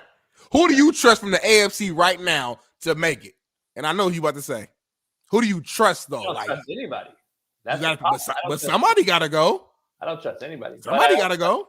I at least trust the Ravens. I trust the Ravens less than. So let me ask you this: you really are going to sit here and I know we're both on the same side of this fence, but you're going to sit here and trust Lamar more than Mahomes? Yep. In this season, I do. Because the Mahomes that I'm seeing this season ain't the Mahomes of old. I don't know what's going on, man. Kelsey ain't the same. No, it is Mahomes of old. Nah. It's a different roster. Nah, he got more turnovers, man. And why was my TikTok removed? JB, man, I don't know. Access to mobile gaming will be restored on January. Gambling. It's probably because you was the bet online and prize picks, and you were saying go to there and bet right now. That's so stupid. No. You know what it was? It's probably me. I said you and Michelle make a bet about you guys are going back and forth about the cigar and the movie. That's probably what it was. So dumb. Why do you get surprised at this point though? Like you get dropped every single week from TikTok. Like you shouldn't even get surprised. I've even won. Matt can't make it, so we just wait for Derek. I've even won appeals on TikTok, and they still didn't let me back live though for a week. There's no point of even appealing it then. You might as well just let it happen. I mean, it's fucking unbelievable. I'm going to use a pencil to pencil the Ravens in. Let's move on amicably here. Brock Purdy selected the Pro Bowl along with 9 others on the San Francisco 49ers. I think they have the most. I think the Ravens have second most. Who? You surprised with Brock Purdy's selection? And are you surprised that Amon St. Brown did not make it? I'm not surprised about Brock Purdy's selection. Amon St. Brown, who got picked in front of him? That's always my question. I don't know if we have it handy, but we can figure we out. We have the Pro Bowl selections, baby. Do we have the pick? Who got picked? Yeah, we can figure that out in the next couple of minutes. Didn't make it, huh? You said what? Jermaine didn't make it, huh?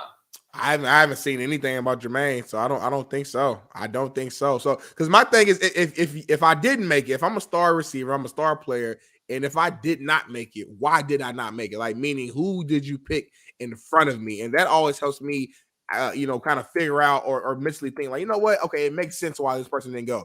Do I think this guy is a Pro Bowl caliber player in caliber season? Yeah, but just like the NBA, man, it was multiple years when Dame Dollar, especially a little earlier in his career, where I think he missed a couple All-Stars or he would come off the bench, or people were like, dang, that don't make sense. Well, at the time, it was Westbrook, MVP, Steph Curry, James Harden. So if you got so many other bigger stars at your position that's just balling as well, sometimes it just happens. It doesn't mean that you're not an actual Pro Bowl talent, but it's like the guys in front of you are just better. I don't know if that's the same with St. Brown. I would have to go, like, again, look at the list, but I just think that's what it is right now. So, I don't know. To me, all pro is more important, and that's more of a like validation when we look back than what Pro Bowl is. But I understand from a player standpoint, all those accolades help, especially when it comes to probably, contract. A lot of people have certain stipulations. Like, hey, if you make a Pro Bowl team, you get an extra $300,000 or whatever the case may be. So I know that's a big piece of it too. Yeah, I think Puka made it. Puka Nacua, rookie. Yeah. So St. Brown probably hot about that. He deserved it though. Puka balled this year. I mean, he did. I mean, Brown did too. Saying, but Puka, like, are we going? He can't be mad that Puka made it. So I think CeeDee Lamb, AJ Brown, and Puka all went over him. That's what I'm saying. I cannot make an argument that St. Brown should be in front of Puka, AJ Brown, who we had an MVP conversation the first half of the year, and numbers are really, really good. And then who else? And then CeeDee Lamb. He's gonna be all pro this year. So like, what do we? I mean, I guess you could argue Puka. I guess that's the only argument. But are we mad that Puka got in? No. Can we hit the like button in here? We got 170 likes. Wow. They shit on us, Smitty. They shit on us here. They shit on us. They don't care. All right, we got algorithm. Chris Jones. All right, Tua made it in the AFC. Lamar and Mahomes. Should have been Josh Allen. How is Lamar? How is not Josh Allen? How is Josh Allen not over Mahomes? No, that's a snub. Okay, that's a huge snub. Running back Raheem Mostert, James Cook, Derrick Henry. Yeah, I mean, running backs haven't like really how is Ford? Nobody's talking about Ford. You shitting me for the Browns? He got hurt, didn't he? Ford? No, I'm sorry. No, Ford took over when you see what he's done? All right. Anyway, fullback does really? Yeah, just get rid of the position. Just pick somebody. Yeah. Wide receiver: Tyreek Hill, Amari Cooper, Keenan Allen, Jamar Chase. This sounds about right. Jamar missed a lot. Keenan Allen missed a lot. Those two guys missed a lot of games. Travis Kelce by just straight up popularity. He had a horrible season in my opinion. But you know what? If you look at his numbers, though, he still had like decent numbers. It's just that he usually has like a great number. So it's like it was bad for him, but in totality of a tight end, it was still a pretty good year, though. And then Njoku, I'm glad Njoku made it. Njoku had a hell of a year, man. He did. He had a lot better season with Flacco than he did with Deshaun Watson. Yeah, the massages. All right, go to NFC. Dude's crazy. JB's wild, y'all. Hit that like button. Hit that like button, man. JB's wild. This is a funny dude, man. You don't know what you're going to. as the co-host, I don't know what I'm gonna get. Any minute, any second, anything can happen. You got to be stay on your P's and Q's at all times. That's why this show the best show on planet Earth. ERF. If y'all ain't hit the like button, then I don't know which Isaiah, Sean, Waffle, Daniel, Matthew, Mo, T, Mixum, Top G. What we doing? NFC right here. Dak and Stafford. Perfect. Jordan Love had a hell of a year now. He ain't stop. Who you put him ahead? You love Stafford. You say he the best player. Come on now. I'm just saying, Jordan Love. No, JB, it's nothing to breathe about. Jordan Love has never been in the MVP conversation. He got decent numbers overall, but I remember too many games where Jordan Love fell short and put the Packers in a hole, and there's a reason why they're in the position they're in now. So we can't forget that. No golf either. Yeah, but again, there's who are Brock Purdy, Dak Prescott, Matthew Stafford. Everybody you're listening, they're not better than these three this season. Not in the conversation. Dak is number 2 in the MVP conversation, I think. Brock is top 5. Out of these three guys, because Jalen Hurts has, I think, 38 touchdowns total. Jared Goff, Hurts, and Jared Goff, Hurts, or Love. Who would you put out of those three in? For like a top 4? Just give me one guy. If you had to replace one of these guys with one of these guys, who would the one guy be out of Goff, Hurts, and Love?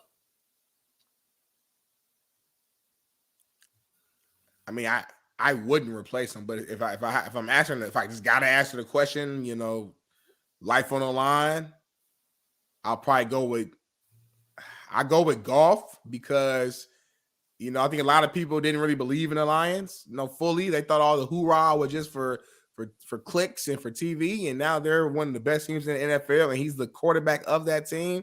So I would go with Jared Goff because of the success of the team, and I put a lot of that success on the quarterback position because, as we know, without a good quarterback, your team is not going to be successful. So I would give it to Jared Goff because of that, but I don't think, again, I think they got it right. I think this is perfect. I don't think there's really an argument or a debate for the quarterbacks right here. All right, so running back, Christian McCaffrey, DeAndre Swift for the Eagles, and Kyron Williams. I think that's perfect as well. Swift I just don't know if did he have really, how many carries did he carry the load like that? They didn't give him the ball. Haven't given the ball enough, in my opinion. Kyron Williams, you could argue, been the best running back in the NFL. I'm just telling you right now. He ain't better than C-Mac. That dude's balling, man. No, he balling. He ain't better than C-Mac, though. Don't come on now. JB, you've argued with me that about C-Mac being more valuable than Lamar Jackson. You told me that yesterday. So don't come on here and say that and then say Kyron was better. I'm just saying you can argue it based on the roster, based on what we thought going in with the Rams going in here. People didn't even think they were a playoff team. Mm-hmm. And what he's done this year, you can't tell me he hasn't surprised you. Oh, hell yeah. But I'm saying I can praise Kyron and also at the same time say he's not better than CMC. I can say Kyron was a baller, but he ain't CMC. Two things could be true. All right, wide out, CeeDee Lamb, A.J. Brown, Mike Evans. So where does Amon St. Brown fit into that? You got Puka and Mike Evans. So do you take Amon St. Brown over CeeDee? No. A.J.? No. Mike Evans? No. Puka? No. They got it right. I got to see their stats. Mike Evans got another 1,000+ yard receiving season. And this time it was with Baker Mayfield, who you thought was going to be horrible. And a lot of people really counted out. And Mike Evans, he don't matter if he got Brady back there, Jameis Winston, Baker Mayfield, or Coach Jason Brown. He getting you 1,000+ yards no matter what. And that says a lot as a wide receiver to where I'm a ball out no matter what. DeAndre Hopkins, especially in the first half of his career, would always get a ton of credit as being the best receiver in the NFL because he didn't have an amazing quarterback and he would still put up crazy numbers. Almost St. Brown had 112 catches. Yeah. Yes. Listen, there's four spots. There's 4 spots. We're not saying you're not a Pro Bowl skill set type of player. I'm sure he'll be a fill-in guy. If one of those guys don't go, he'll probably get in, but there's only 4 spots. If 10 receivers all ball out, then a lot of people are going to quote unquote missed out. It's common sense. We pregame Friday here. We got a special guest, 14-year NFL veteran, Pro Bowl quarterback, by the way. Oregon State, one of the great Pac-10 back in the day, legendary quarterbacks to play the game. Without further ado, my main man, Derek Anderson, joins the show. What's up, boys? Nice to meet you. How you doing? Good. How you guys? Here, man. Good. I was just at Pat's house, man, for a few days. I took my dogs down there and hung out. My fucking dog's so big, he was going to fuck Paxi up, so I had to take him. I brought him back home, and then I drove back again. Thanks for hitting me up. I mean, you're only 10 minutes down the street. Cold-blooded, man. Cold-blooded. Hey, see what I'm saying? I said that on purpose, so Pat's watching right now. Pat fucked you, not me. Pat just got to Florida, by the way. He just got to Florida last night, I guess. He's playing out there. I'll be back out there, though, next week, so we got to hook up. Yeah, hold on. I'll be around. I'll be in a little better shape. I'm just getting over some chest cold stuff and feeling all that, but everything else, we're on the up and up, though, otherwise. I had the same thing, Derek. I don't know if I had something in the air. I don't know if the weather's just changing or what, but yeah. Bro, it's been like 6 days. I'm done with it. I'm done. Let me be better. I feel you. The flu got you, huh? The flu. That's what it is. Yeah.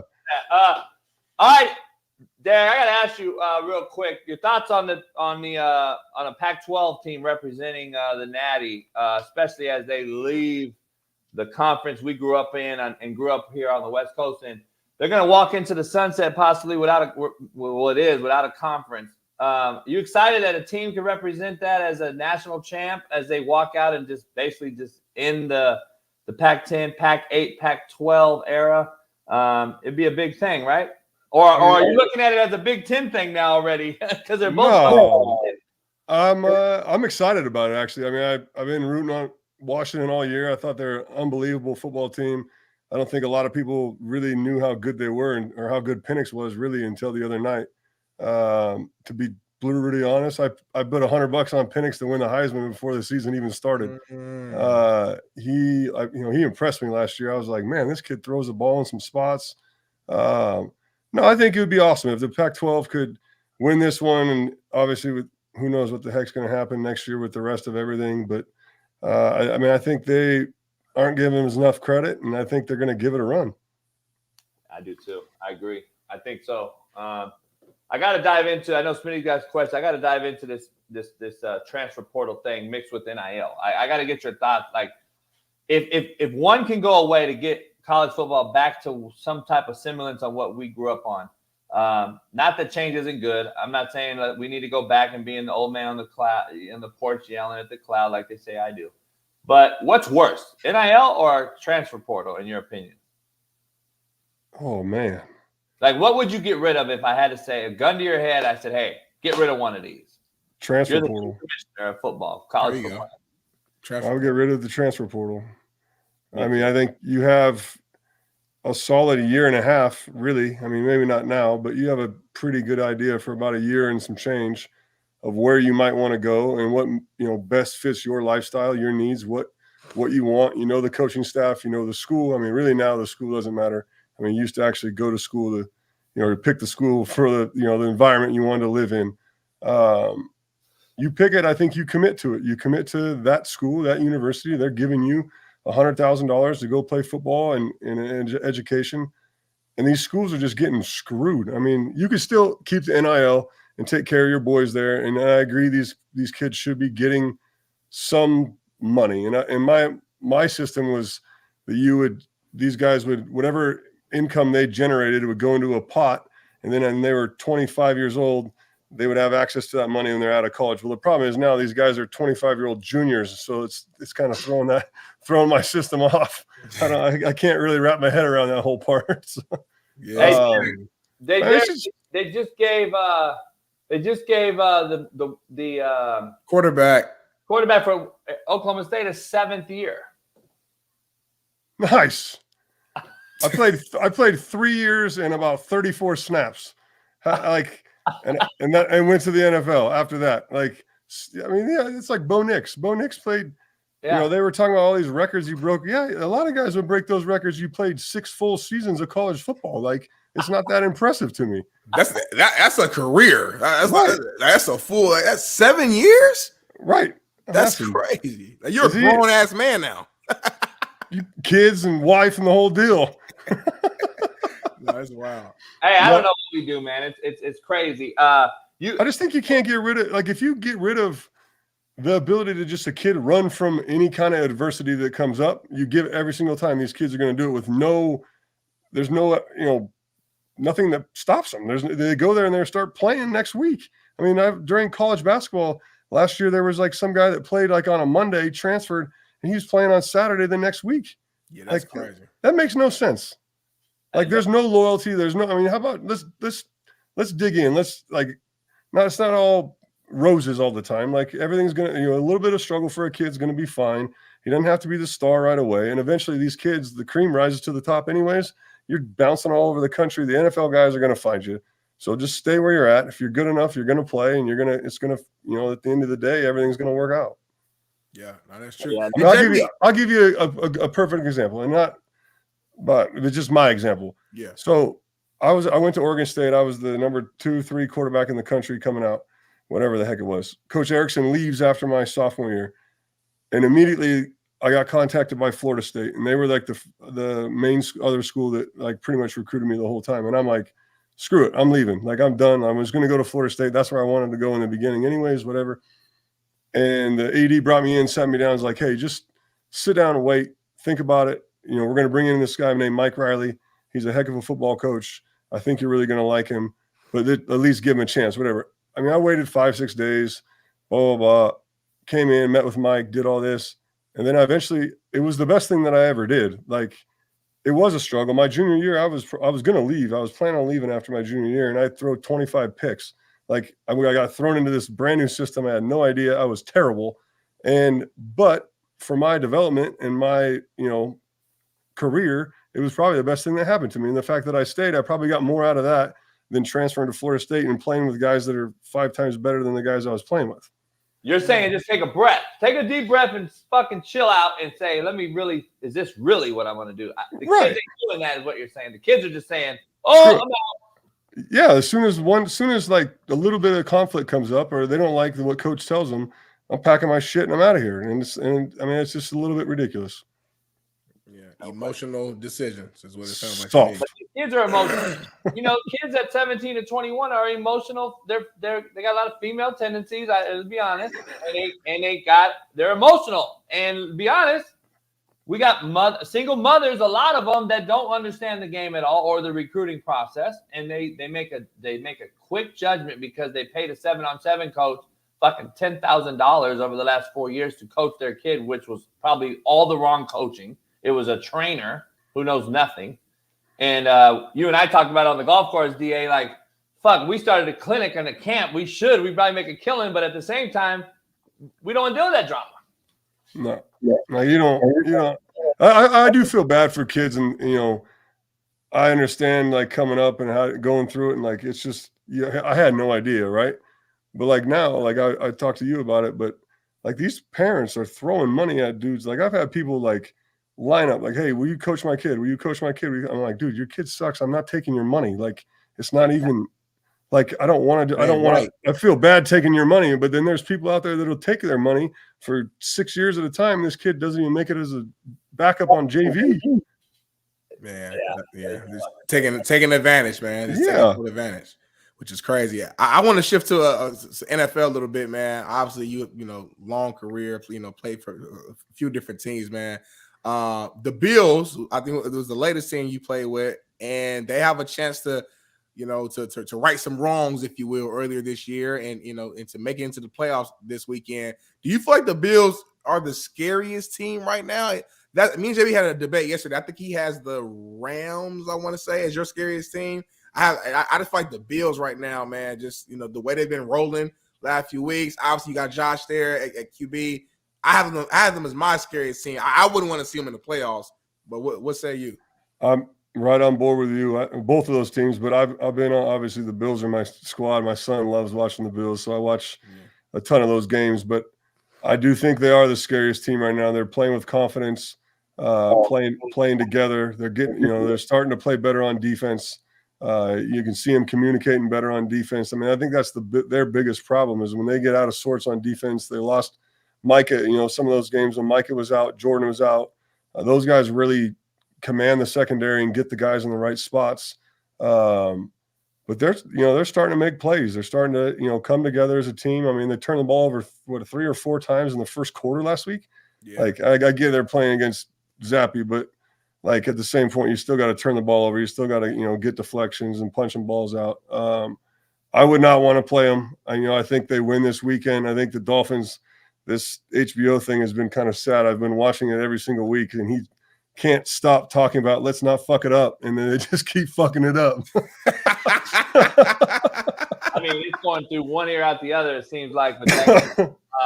Let me ask you this. You've been in this very similar situation, I recall, and not coming off the couch, but let's say you're playing the backup role and you're needed, you go in there and you fucking balled out. We saw you do it at this level. How impressed are you of Joe Flacco and what he's doing for Cleveland? And I know you can relate to this scenario. Explain how hard that is to do and what he's doing at that level, to come in there and not even know the fucking playbook and basically just ad-lib it and do better than Deshaun Watson was doing. It is extremely impressive. And I've been watching it every week. I did that exact same thing in Buffalo. I came off the golf course drinking beers and who knows what, and was starting for the Bills 8 days later. And I will say this, Joe put a lot more effort into the weight room and he was ready to go. My fat ass was not ready to go. But as far as like just learning the plays, I went in and I was like, all right, boys, you guys have been running dig routes, at this depth. I prefer them if you roll them here. If we can do that this week, like I kind of like dictated where I wanted them. I said, if you get to these spots, I promise you're going to get the ball. But this is for my timing and my footwork. This is where I need you. And they did an unbelievable job. I played 2 straight weeks, ended up getting a concussion against the Patriots on Monday night. And that was the last game I ever played. But coming off the couch, I mean, your body's not ready for it. Your brain, your eyes, you're taking snaps. You're going, okay, I just got to trust that this is what I saw this week. I'm going to turn and fire this stop 9 knowing that I'm beating the flat defender. Like I haven't done it since last June, but okay, here we go. And it is, and I didn't have the success that Joe's having in this last little tenure when I did that, but I have been in situations where I came in Carolina where I hadn't played for over a year. And we needed to win a game to stay in the playoff race and get in there. And just, it's really just about everything that you've done playing the position over the course of your lifetime. Really, you just kind of lean on little stupid shit, like little stupid tricks, like footwork things. You're looking on, how our guys are leaning and just any kind of advantage that you can get. And you're on edge the whole time. And it is fun because you go out there and you start slinging around and guys start catching balls and you're like, yeah, I kind of still got it. I still got this. It's not that bad, but no, I mean, I'm really excited to watch Joe in the playoffs, and I really hope they can, at least win one game for that fan base and get those guys going because it's a pretty cool deal. Hey, on the golf course, man, we were sipping back some. By the way, I didn't golf. I didn't swing one shot. I smoked cigars in the fucking Pat's cart. DA was playing. DA could stroke it now, so long. It's easier for golfers to be tall like us, I think, than it is shorter guys. I've always heard that too, and I'm like, Pat, you're a little fucker. You swing it though.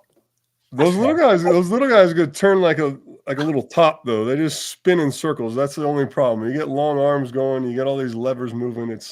Things get out of hand. Hell yeah. Let me ask you. We talked about Cam on that deal. Are you agreeing with Cam when he talked about the whole game manager versus the game changer quarterback type of deal? Is Purdy a manager? Is Jalen Hurts a manager? Are these guys managers or are they game changers? I don't necessarily. I see what he's trying to say with Purdy. Like as far as like he's kind of a system guy. He just is playing very well in the system.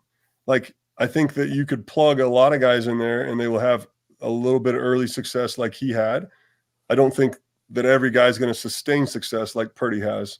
I think he's still going to have some ups and downs, but he's a damn good football player. Like, I don't really give a shit. Like, he throws the ball in spots that it doesn't matter if you're 6'5", 6'4", whatever you are, the ball's still going in those spots. The ball's getting there on time. Does he make explosive, crazy plays that he shouldn't make? He makes one, maybe two of those a game, maybe, and that's all you need to ask out of the guy. And I don't. So I wouldn't say he's a manager. I mean, I think he's managed the game well in an awesome system.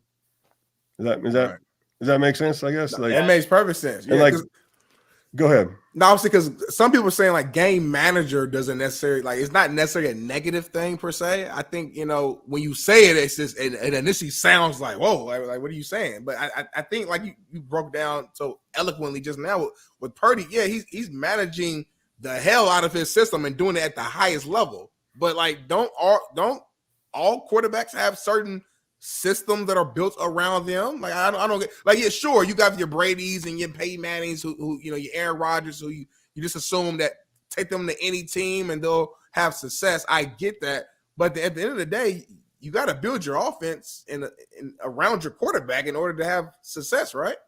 I agree, but I don't think every coach does that. I don't think every coach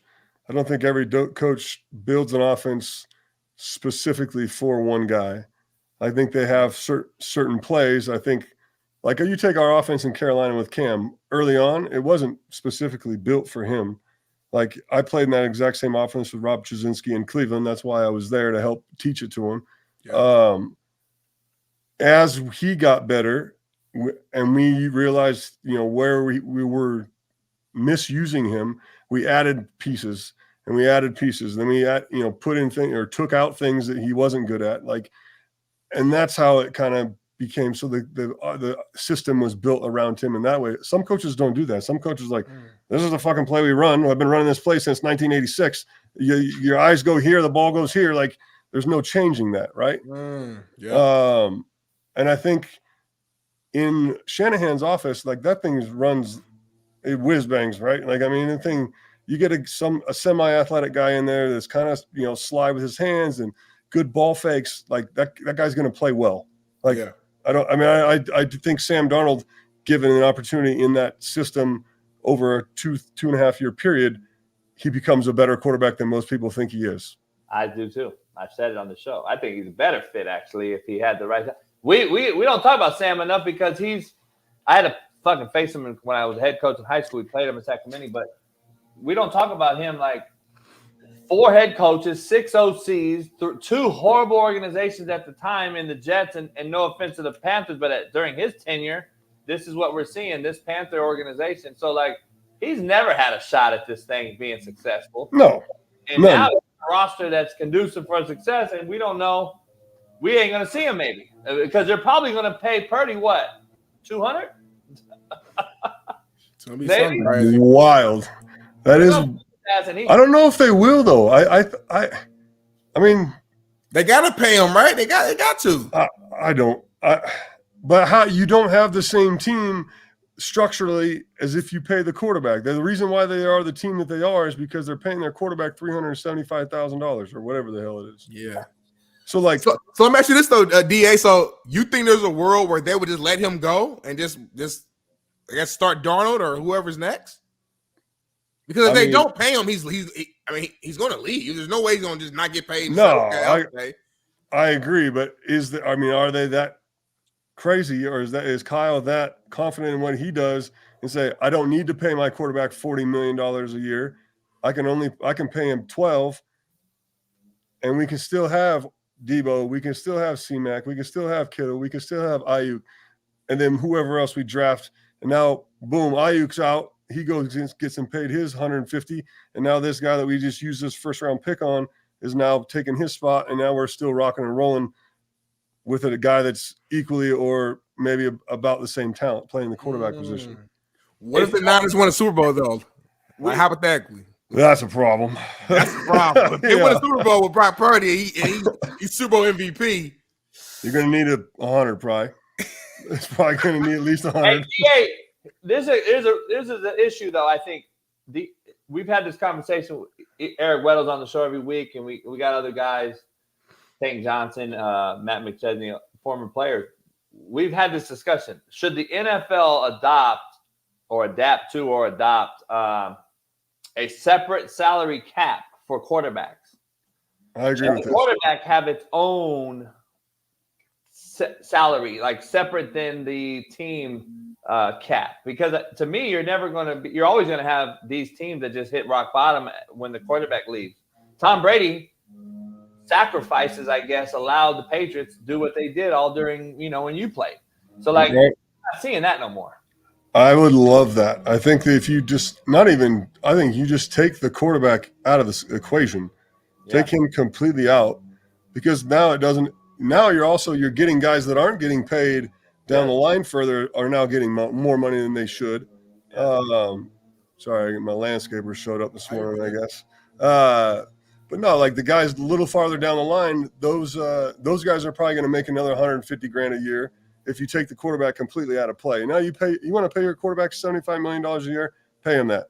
Because when you talk about Brady, in my opinion, there was some BS going on that he's got 150, 200 million sitting over in Israel that Robert Kraft has been holding for him, because there's no way that man paid for $5 million for whatever, or $10 million for 12 years. I mean, yes, they won the championships, but I don't know a man in his right mind that it was willing to give up that amount of money that he did and not have something at the back end. Yeah, stock or something. Ownership in the Patriots, something's going on. I mean, something out there, because it just doesn't make sense to me. Like and that's the only way that they were able to get around it, right? Was because he wasn't making $40 million, and back then $40 million was a lot more than guys. I mean, now you got randoms making $40 million, in my opinion. Yeah. All right, we gotta ask you this question. I know we talked about it on the court. A kid that I got to be around and coach up a little bit out here in SoCal. So Jimmy Clausen was on. You guys were all together. He really told Cam to pay his ass for that jersey number? That was my understanding. Was he wanted $1 million for that jersey? $1 million. Jimmy's Jimmy. Like I think Jimmy just was like, screw it. Like I've been wearing this number. Like, take my shot. I may as well just throw it out there. Like, why not? I mean, a little, like, I told him, I was like, oh, really, like 20 grand is probably good. Donation to my man's charity. Like, that's kind of like guys would do things like, okay, I wear number 32. Hey, dude, I want 32. Okay, cool. I'm going to donate $32,000 to your charity or whatever it was. Like somebody bought Gano's number one year and like things like that. Like, but it was like under 100 grand or 100 grand. It was never a milli for a stupid jersey. And then I sat in there and I'm like, well, you two are competing for the job. Like, why don't whoever wins the job gets the number? Like, right. You told him that, right? Yeah. Like, we just sat out there and I was just like, why don't you just play for the jersey? Like, that it was just wild. But how I recruited Cam JUCO. I told you the story, but how different was he as far as, JUCO goes, wins the natty, comes to, like, you're a big, tall dude. We're the big, tall guys. Cam is a different looking human, right? People don't realize that. No, he's 101. Like, there's like Calvin Johnson's 101, like those type of guys. When his rookie year, like I came in, I'm like 6'5". He's probably 255 pounds as a rookie. Lean. Like big legs, big calves, but like lean. Like I've not seen a big dude like this run like this. We go to Arizona and he goes 70 yards or whatever and runs like 4.5. I'm like, holy smokes! Like this is different. And he was rolling for like 2-3 years. Like when he was still fast, then he hurt his ankle and he slowed down a little bit. I mean, my man was 275 pounds playing the Super Bowl. Just not fat, like just rock solid, like Shaq stuff. Like, yeah, I mean, Superman. Yeah, like, and so like when people see him flipping over dudes or running over dudes, like, no, that DB he ran over is 210 pounds. That man is 275 pounds without his gear on, like, and running 4.5. Like, they just don't make dudes like that. And when his shoulder was healthy, he was throwing the ball damn near 80 yards. Like, that's just insane. And I played at 255 pounds was the heaviest I played in the NFL. And I was arguably probably chubby. Like, Yeah. Like, but I was, like, I mean, I had a lot of meat on me, but like I was chubby and like, but on my normal plane, it was around like 230, and this dude makes me look little. That's crazy. That's insane, man. You know what's funny? We bring this up, and you're on here. You know, so I work at Fox Sports as a social producer, and the other day we were having like a random just debate or discussion. Who would you rather take, you know, to start your franchise, so to speak? Would it be prime Cam Newton or, you know, prime Lamar Jackson, you know, as of right now? And it was a really good, interesting conversation. It's like, man, I think people forget how great Cam Newton was because of his later years. And we know that the last few years, you know, weren't at his best. I think people forget those Carolina years for those 3-4, you know, seasons where he was really true Cam Newton. But I got to put you on the spot. I got to ask you, who would you take, prime Cam Newton or Lamar Jackson? Keep it real. Man, I would take, and I'm obviously biased, I would take Cam because I got to see what it meant to the man, like how much he put into it. Like, he's a winner. Like, he spoke it in, like there was things like he would, we were not good at times, and this man would speak it into our team, and he would, hey, just trust me. You go here, da-da-da. Like, I watched him take guys that we shouldn't have had this kind of success with and breed success and then do it again and do it again. I don't think that in the prime of his career, we surrounded him with the best talent. I think the Ravens at times have tried. They've not succeeded, but they've tried. They've tried to put bigger run game guys, big tight ends, they've tried to build this thing, and the receiver situation is a little odd, but I don't know. I just, having seen Cam and the way that he kind of pieced it all together, his vision. I mean, this man was teaching me like zone read stuff. I had no idea. Like, I'm like, you're really looking at that backside backer and you're handing this ball off right here. Like, what? Like, just, I mean, his vision, his ability to like see some things is some wild. Like, so that would be, I mean, obviously I'm a bias to that, but both of them incredible talents. Excited to see what Lamar does coming this week or next week. Hey, Dad, we got to end it, get you out of here. I appreciate you jumping on here. I'll see you next week if I get out there. We do a little segment, Hell Yeah, Hell No. We had Kirk Herbstreit on last week. We messed around with him. I was like, hey, man, you call a Florida State game next year. Hell yeah or hell no. You will be unscathed coming out of it. Hell no. Hell no. I'm probably getting scathed now. But hell yeah, hell no. I got to ask you, Russell Wilson will be a Seahawk again. Hell no. Hell no. Hell no. No way. No. You want to hell no. Because they played their cards right. They knew what they knew. They knew it was his time to go. They knew he was done. He cannot throw the ball over the middle. They watched the digression. They watched where he was going. They sold high, got him out, got what they could get for him, made Denver look stupid, and now Denver's stuck, losing $125 million, and Russell end up being somewhere random. I don't know where he fits, but there's no way he goes back to Seattle. No way, unless it's a charity case. I know. Where is his best fit at? Oh man. Raiders. I could. Raiders and New England come to mind. I don't know what you think, but New England maybe. I mean, I could see like if Kirk Cousins doesn't go back to Minnesota, like that's the area I think will be the best because Kirk's contract is up, right? Like he's a free agent. So he's free. So like if they don't sign Kirk, I could see that. I mean, being a viable spot for him. Agreed. But I mean, I just don't. I kind of see like he's kind of running out of spots to go. Like, I mean, I think he's still a very viable quarterback and a good player. But I just no, especially after everybody they know he just made $125 million. Somebody's gonna be like, "Hey, Russ, that's cute. Here's $5 million. Come help our guys." Hell yeah! I just kind of could see that coming. But hey, hell yeah, hell no. Michael Penix should have won the Heisman. Hell yeah. Hell yes. I think he got screwed, to be dead honest. I think Jaden Daniels is obviously a very good football player. SEC bias, right? I mean, most SEC voters didn't watch Michael Penix, and I guarantee a majority of those guys watched him play the other night and were like, oh, shit, I didn't realize he was this good.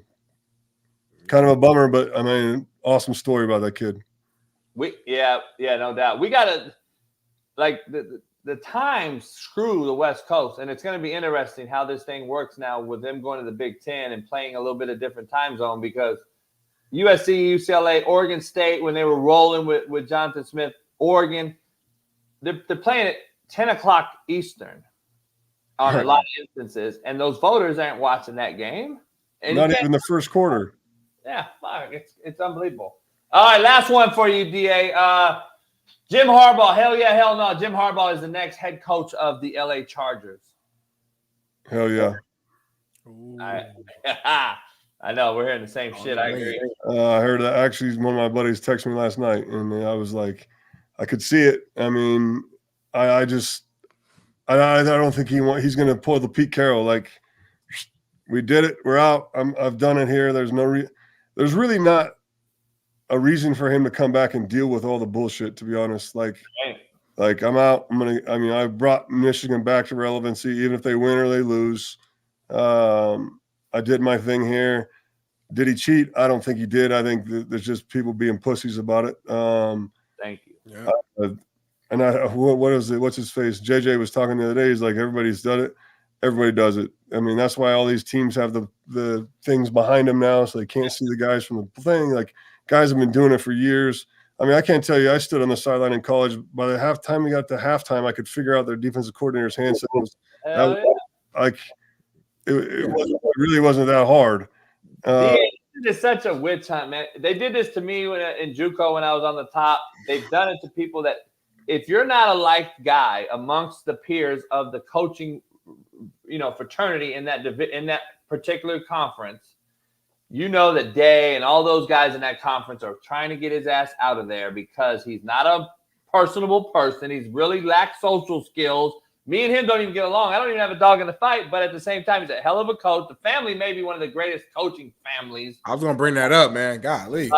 I'm going to call it what it is, and he's a hell of a fucking coach. His brother's a hell of a coach, and I think he wants to get back to the NFL, play his brother again, and go out on a one last hoorah for a Super Bowl deal, which he took a shitty organization at the time, the 49ers, to a Super Bowl. He's won at every level. He won at USD when undefeated. University of San Diego, nobody talks about, and they didn't even get into an FCS playoff. And then he took a bunch of white dudes at Stanford to the fucking top 3. Which is crazy. So he's a great football coach. There he is. He might be an asshole. But they call me asshole. It is what it is. He gets results. The players like him. And that's all that matters, in my opinion. And he could tell everybody else to eat a dick, as far as I'm concerned. I think the NCAA's pushed that last thing with him. I think he's got it. He's got it. I agree. DA, man, it's always a pleasure. I appreciate you. We got some folks in Scottsdale watching the show right now that you know well. So shout out, and I'll see you soon, man. I got to get out there, and then we'll have a little beer. This time, Jay, make sure you reach out to DA though. Don't pull up and not call him or text him. Like, golly. Hell, man. I didn't know. Pat should have known. Pat's fucking me on this deal. Well, we'll hook up when you get out here. Let's do this again, though. You guys be good. Hell yeah, brother. I appreciate you. Good weekend. Appreciate you. All right, brother. Peace. DA. Clap it up, Jay. Clap it up, JB, for DA.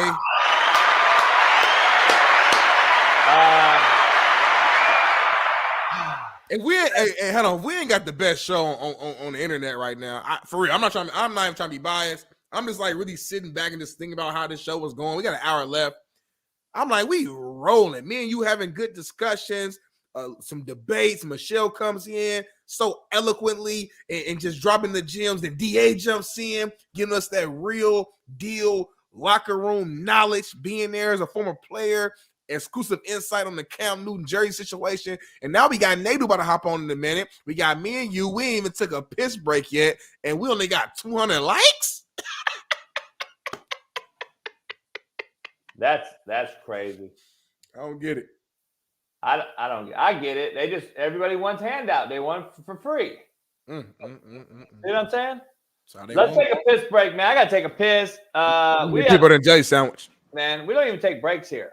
Fucking crazy. We got a commercial. Hey, Eric with the wrench. Have you created a new commercial for us yet? We gonna hey, Derek, it's 2024. I'm about to cuss your ass out. We was nice to you last year. You got anything for the calls here? He ain't sending no emails out like I told him for the brand. He ain't commercial. He been trying to sell his house. I get it, but Derek, come on now. Come on. AQMS. If you trying to sell the house, AQMS. Hey, Matt had an emergency at his business at 6-0. He had to handle, so he'll be on Monday. We'll be back Monday. E-Dub Monday. Good to see E-Dub. E-Dub's birthday yesterday. Shout out to Eric Weddle.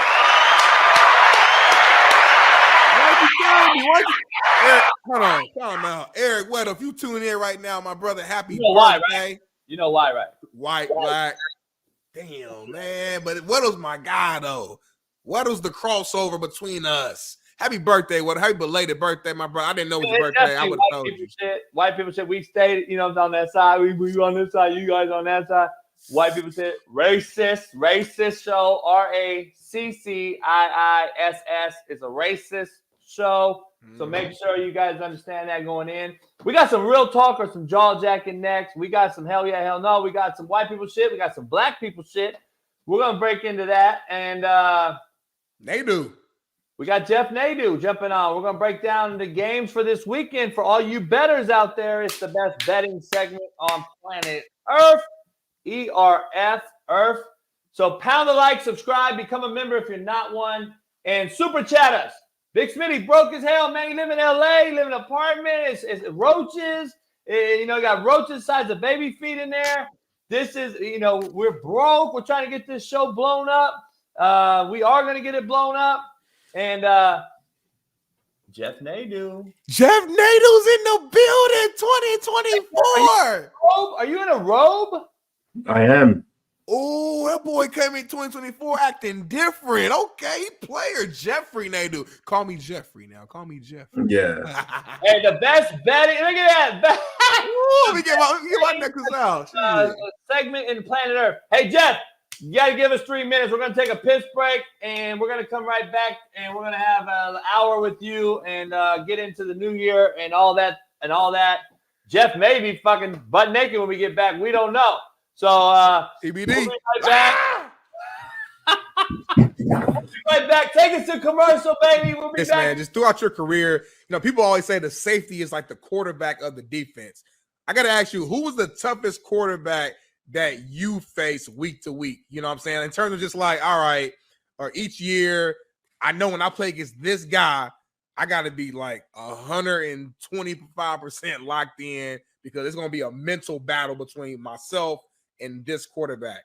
Who you say that guy is? Yeah. So Peyton was the funnest, the most challenging, and made defenses evolve, right? Like I came in, we beat them in the playoffs 07, 08, before they ended up winning their Super Bowl. And we had to change the way we played defensively to counter the audibles and the check with me's and the no huddles that he did. So we would go in the huddle with 2 calls. We would go into reload the blitz from a strong side to the weak side. And you're only able to do that with a veteran team and a smart team, right? And so him, and then honestly, like I was 0 against Tom in my career until we beat him in the playoffs. And the thing with Tom is he was just so methodical. He wasn't the Peyton where it was so much at the line of scrimmage, check with me. He would just get up there and dice you up, right? And just look at the defense. I know where the ball goes. Ball comes out, boom, boom, boom, boom, boom, boom, touchdown. And then he would get these called play. He don't care about changing so much. Exactly. Like he would maybe reload the front or re-ID the mic, but outside of that, you weren't seeing a bunch of audibles from him. He was just going to line up, figure it out, and go play. The only times, like I remember a Sunday night game, we were playing the Patriots at home, and we were up on them like 17-0, and they just decided to go no huddle, and it was the speed like turbo no huddle where there is no check with me. It's line up on the ball, next play, snap height. Line up on the next ball, snap height. Like boom, boom, boom. They scored in like 6 plays. Took them like a minute, and we were on. We couldn't even get a call out, let alone stop them. And then they never went back to it. And I'm like, thank goodness you never went back to it. What I'm saying is, I would love to have those guys every single day. I would love to have AR5 and coach them up my way. But guess what? That's not happening, and they're not being coached up. You can see it. It's evident. If we break down the QB, let's just be clear real quick. We break down the QB. Let's talk about the guys that you like, okay? Justin Fields. Another guy. Whoa. I didn't say don't. I want him to do well. Justin Fields. I'm being clear here. I'm talking about guys that we like that are the new age era guy, okay? Justin Fields. Lamar, we're going to put in that boat. Kyler Murray, we're going to put that guy in the boat. We're going to put AR5 in this new boat. We're going to put, we're not going to put CJ and Bryce in there yet because they're not the gifted freak, but they are still the new age guy. But if you've watched both of them so far, CJ is throwing the ball well, but they're bad team. Bryce looks horrible with a horrible. All right. Jeff and I are back in the building. Let me get our 2 thing here. There we go. Jeff, what up? What's up, man? How are you? Here, man. It's been a while. Haven't been on here in a while. I know we've been suspended for a week and shit. They put us on timeout. They put us in the corner, facing the wall, though. We couldn't see out. Well, at least you only got timeout. I got cut off completely. I had to start a whole new channel. So now you're it's better than being completely demonetized, you know? I know.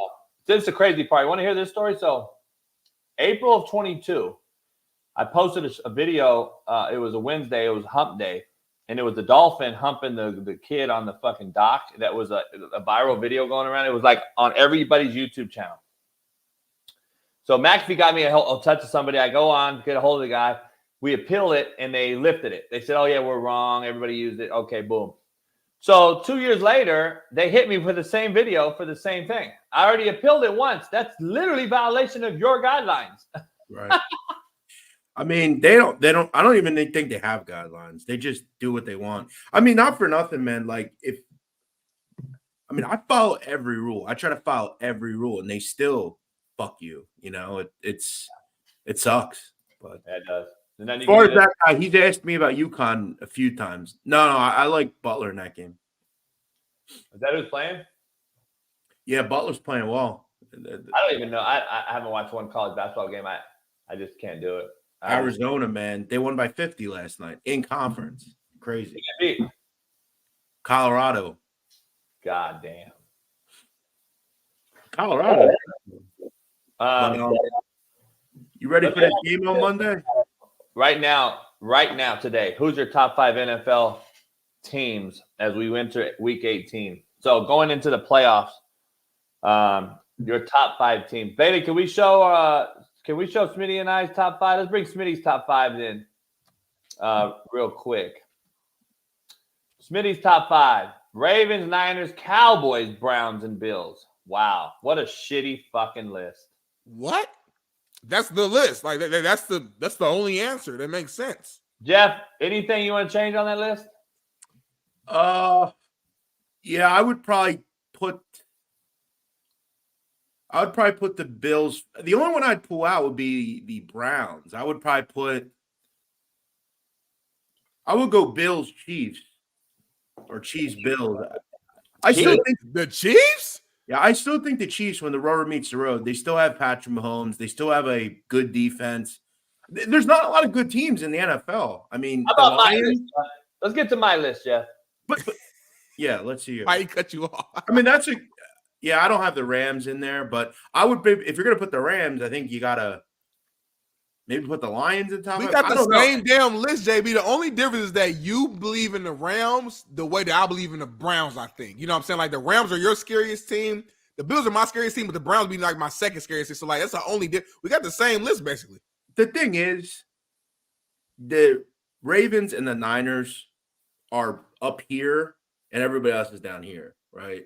Like I don't know, man. The Rams Jeff, the Rams have won 6 out of 7, and they took the Ravens to the best, tightest game of the year for them without beating them and really got screwed on a punt block, or they could have been won 7 in a row. The Rams are the scariest team in the NFL right now, not only because of the 2 receivers, but Stafford, in my opinion, is the clear, hands-down best quarterback in the NFL right now.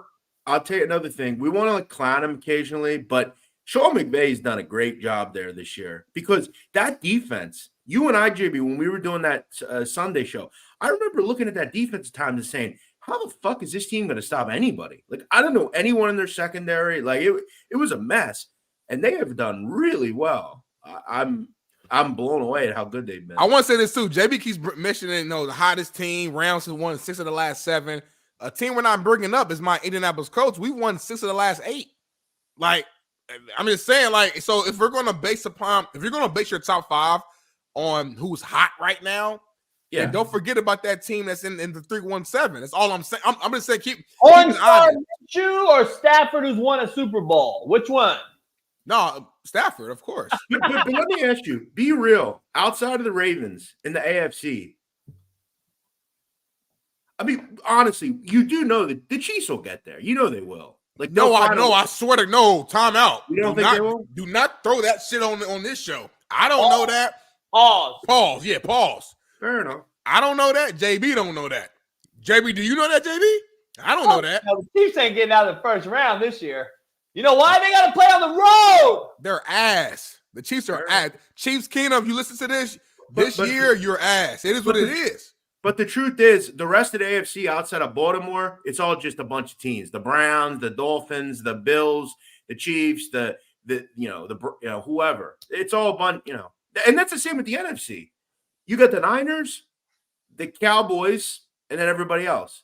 Like Steve Kim said, though, like the NFC has some teams, though, that can maybe get hot, like a Rams, like a Seattle, like a Philadelphia, Cowboys, Lions. Seattle, I don't throw Seattle out that shit. We get it. But what I'm saying is there are possibilities. The talent is there for them to just for some, one day on a Sunday, get by.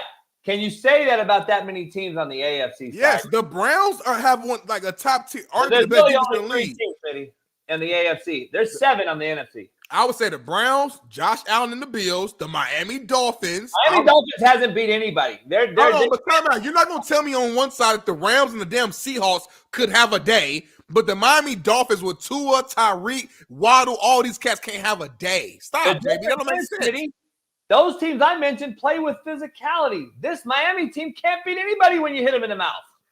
They beat the Cowboys, who is the physical team, who has a top tier defense. Again, Cowboys are who they are. The Cowboys. But we making this. All I'm saying is I'm not even a Dolphins guy. I'm just saying we got to be consistent. If we're going to play at the Rams and the Seahawks, all these very average teams could have a day, which I agree they could. You damn sure best believe that Tua could go out there and throw 5 touchdowns. Tyreek can catch, 150 yards. Like that could happen. Like, would any of us be shocked if the Dolphins just made it to the AFC Championship and you found out that fucking Tua got hot? Like, I wouldn't just be like shocked. I wouldn't be like, oh my God, that came out of nowhere. I'll tell you another team. Could the Saints, if they found their way in, be a tough out just with that defense? Carr's playing a little bit better. They need a lot to go right. But like that, and that's where we are. We're grasping for straws because there's just not that many good teams. I will tell you, as someone who lives in this area, this Eagles team is just bad at this point. They're just bad. They completely pulled the wool over a lot of people's eyes for the first 10 games. But I want to shout out our good friend, Coach Jason Brown, former coach at Independence. I remember in week 2 or 3, I'm doing my fucking laundry in my laundry room. The Eagles are beating up the Bucks. He calls me and he says, dude, I got a rumor, I got it in that AJ Brown's not happy. I said, come on, dude, you're crazy. He's just, he's a receiver. It'll be fine. He knows Jalen, they're friends, da-da-da-da-da. And listen, it kind of came true. So I will say AJ did come out recently, like this week, I think. Had like a little. That's because he was told to. I'm sure he did. But he sounded like he was keeping it real. He wasn't reading a script. Like he was out there. I will also say the reporter that put that shit out, Marcus Hayes, for whatever reason, didn't show up to that press conference with him the other day in the locker room. He didn't show up. He all of a sudden was MIA. So, but I will just say, Jason Brown told us about this weeks ago.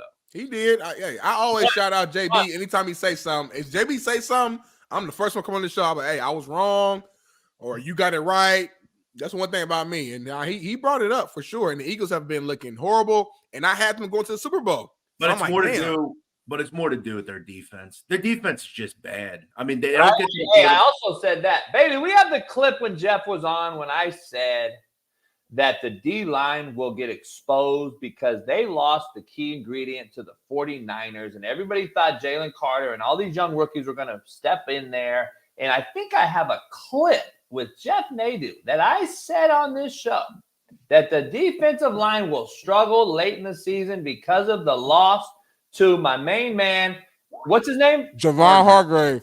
Hargrave was the key and the anchor. And Fletcher Cox is too old to keep continuing to carry these young bucks. He's the staple of the defensive line, but he's old now. That Eagles defensive line. Hey, Jeff, here it is. Here, take my coaching point of this right here, and you can use it later and when you make millions of dollars betting. D-line and DBs win football games. No, listen. Period. The trenches win. I 100% agree with you. In fact, I use that principle completely in college football. It's one of the reasons I picked Michigan to beat Alabama. Because you look at one side, Alabama's offensive line was fucking shit all year. They were one of the worst in the college football. Michigan had a great defensive and offensive line. Now, you look and guys, be honest. The fucking center for Alabama changed the game in a bad way for Alabama. They couldn't block. I mean, you're 100% right with that. Let me ask you, like in junior college, I'm just going to give you, well, let's go high school. High school, you have great corners and great D-line to get to the quarterback and lock down the receivers while you get to the quarterback, you are going to win in high school football. Junior college, same exact model. You get fucking legitimate-ass D-line and legitimate corners, you are going to win. Division I's no different. Just look at the guys that go out from the Alabamas when they won the title. Look at the D-line and the DBs that got drafted in the first, second round. Look at Clemson and Georgia when they won the title. Look at the DBs and the D-line, Jalen Carters and all these guys when they won the Natties. That is what won you games. It is a recipe to win games at every level. Yep. And do linebackers not really matter that much? You can cover up linebackers. You can cover linebackers up, and you can cover them up with big-time crazy safeties and quarters match coverage. Yeah, but the Eagles have none of what you just talked about. They have no linebackers. Their safeties are young or old as dirt. And people are hurt. Yep. Yeah. And like, you have to realize their two corners, Bradbury and Slay, are both in the 30s. I mean, they're pretty old at this point. Kevin Byard's done nothing. I mean. And guess what? I also said on the show that losing – who they lose, Slay, or who was the corner to Detroit? Chauncey Gardner-Johnson. Gardner-Johnson, I said, is going to be a huge loss. And everybody was like, no. Bullshit. You lost those two guys, Hargrave and him. And it has depleted your roster. Not probably from a standpoint of the locker room, the morale and the leadership, but straight up ballers. So I don't know. It's very interesting to say the least. Yeah, you cannot consistently think a team's going to win if they have nothing in the trenches, right? At any level of football, you just can't. You also, again, I'll equate it to basketball. Long term, if you do not make free throws in college basketball, you will not win. It's very simple. It comes down every game and tournament, a lot of the time to free throws. There's just certain things you have to have. And the Eagles have none of that on defense. They don't get their quarterback. Their linebackers stink. Their corners can't cover. Their safeties blow. Nothing on that level is working. Yeah. Do you still feel like Jalen Carter is the greatest Philadelphia Eagles defensive tackle of all time? Which it seems like with a new year, none of the things on this show change. I didn't say that. First of all, I said he is I believe already top 5 defensive lineman for this team ever. Okay, and you also, none of you. I'm talking about interior defensive linemen. Neither of you were able to come up with 5 that were better, right? So, again, I know people won't always clown me for shit, but when you actually think about it, I'll wait for any of you. And don't list fucking pass rushers. List defensive tackles. Three, I'm coming in with the Eagles. Damn. Okay. Three with the Eagles. I believe they lost pieces that nobody really wants to break down, that they lost, in my opinion, that are irreplaceable guys. I think Jalen Hurts takes a step back this year because of people having him on film for a year with a new rejuvenated passing attack with his platform and his mechanics, which got a lot better. I believe now people will understand what he does and what he doesn't do. And I think that, you know, that's just my personal opinion. Their roster's still really loaded. D Jones ain't wrong. Your show did used to look ghetto as fuck. Now it looks like I was just thinking, I was like, damn, I said we was really in the Trent. JB was real close to the side and shit. I was close and off camera. My background was fucked up. Now the lighting's good. I went back and looked down at I like a coach. I went back and reevaluated everything, and I was like, God damn, no wonder my back's fucked up. I've been carrying Smitty now for fucking 7 months. Yeah, I joined an already struggling organization once I joined in June, and I turned it around. I kind of feel like Josh Allen right now. I have an opportunity to get us into the playoffs right now. You know what I'm saying? We're close. We're fighting and clawing, but I think I'm good enough to get us there. We'll see. Jeff, before we get into some games and some picks, shout out to you for doing what we did. We can't talk about it, but Jeff won someone and very important. Well, we don't know if we won him any money yet, but he gave him Jeff was 2 for 2 on his picks. So shout out to Jeff for knowing what he's doing. And let's remember, also, clarify, this was for the national title games. Also remember, I picked Washington to win the game, right? I took them plus the points, but I said they're going to win. That was the most ridiculous number ever. They should not have been an underdog in that game. They should have been listed as a favorite. No one's giving them any credit. They won me some money, and I bet Pat Perez and I put an undisclosed amount of money on Washington to win it all last week.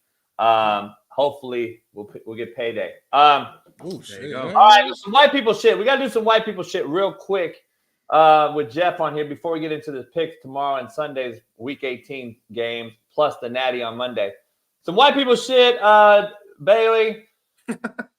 Let's show this one. Jeff. Another fucking episode of Ninja Warrior. We got Unc out here. He looks like to be about 40, 65 years old. Okay, hold on to that bitch. That motherfucker said 40, 65 years old. Got it, bro. Go. Whoa. Boy, he's dressed like an amateur stripper. This guy's really good, though, by the way. Okay, push back. One more. There you go. There you go. Oh, damn. One more time. You got it. There you go. I don't know where you got that halter top from. That's a halter top bulletproof. Never mind. Swing it hard, a little bit harder. Boy, you about to fail. That's what the fuck you about to do. Come on in for the win, man. Come on with your tired ass. Now hold on tight. Roll. Whoa. Roll. Roll. You look just like a damn stripper, bitch. Down tight. Get the fuck up out of here. You disqualified. It's the outfit in your eyebrow. That dude be roasting everybody with the voiceovers, man. I know the voiceover shit. But the last one, we got some white people shit. We're gonna experience this together, honey. Ugh, the worst.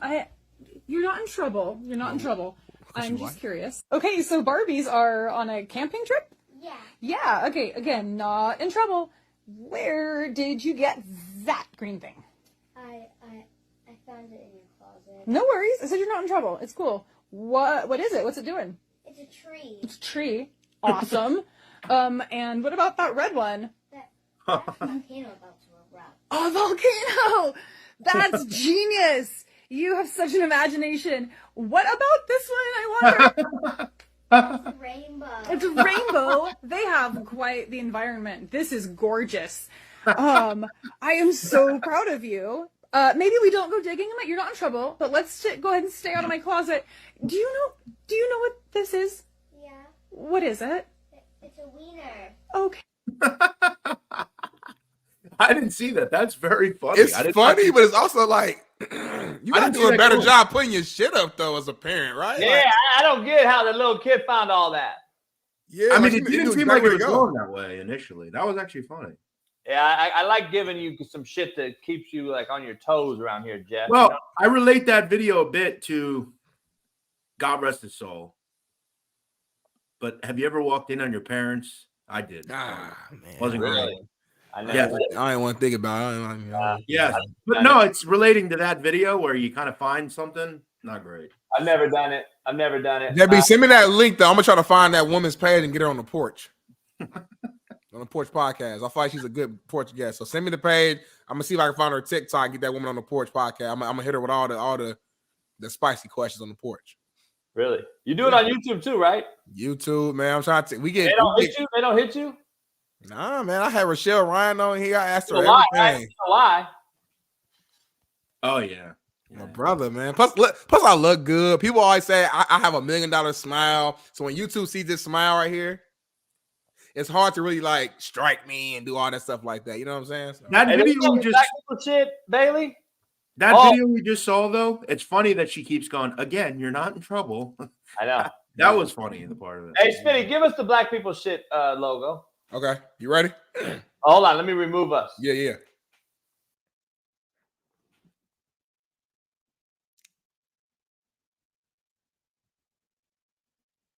All right, we good. Okay, here we go. Black people shit. We can't show a logo because you can't do black people shit logo. But I got something here for you, Jeff. Very interesting. This is for you, Jeff. Strictly for you, Jeff. Strictly for you. 100% for you. I didn't see this.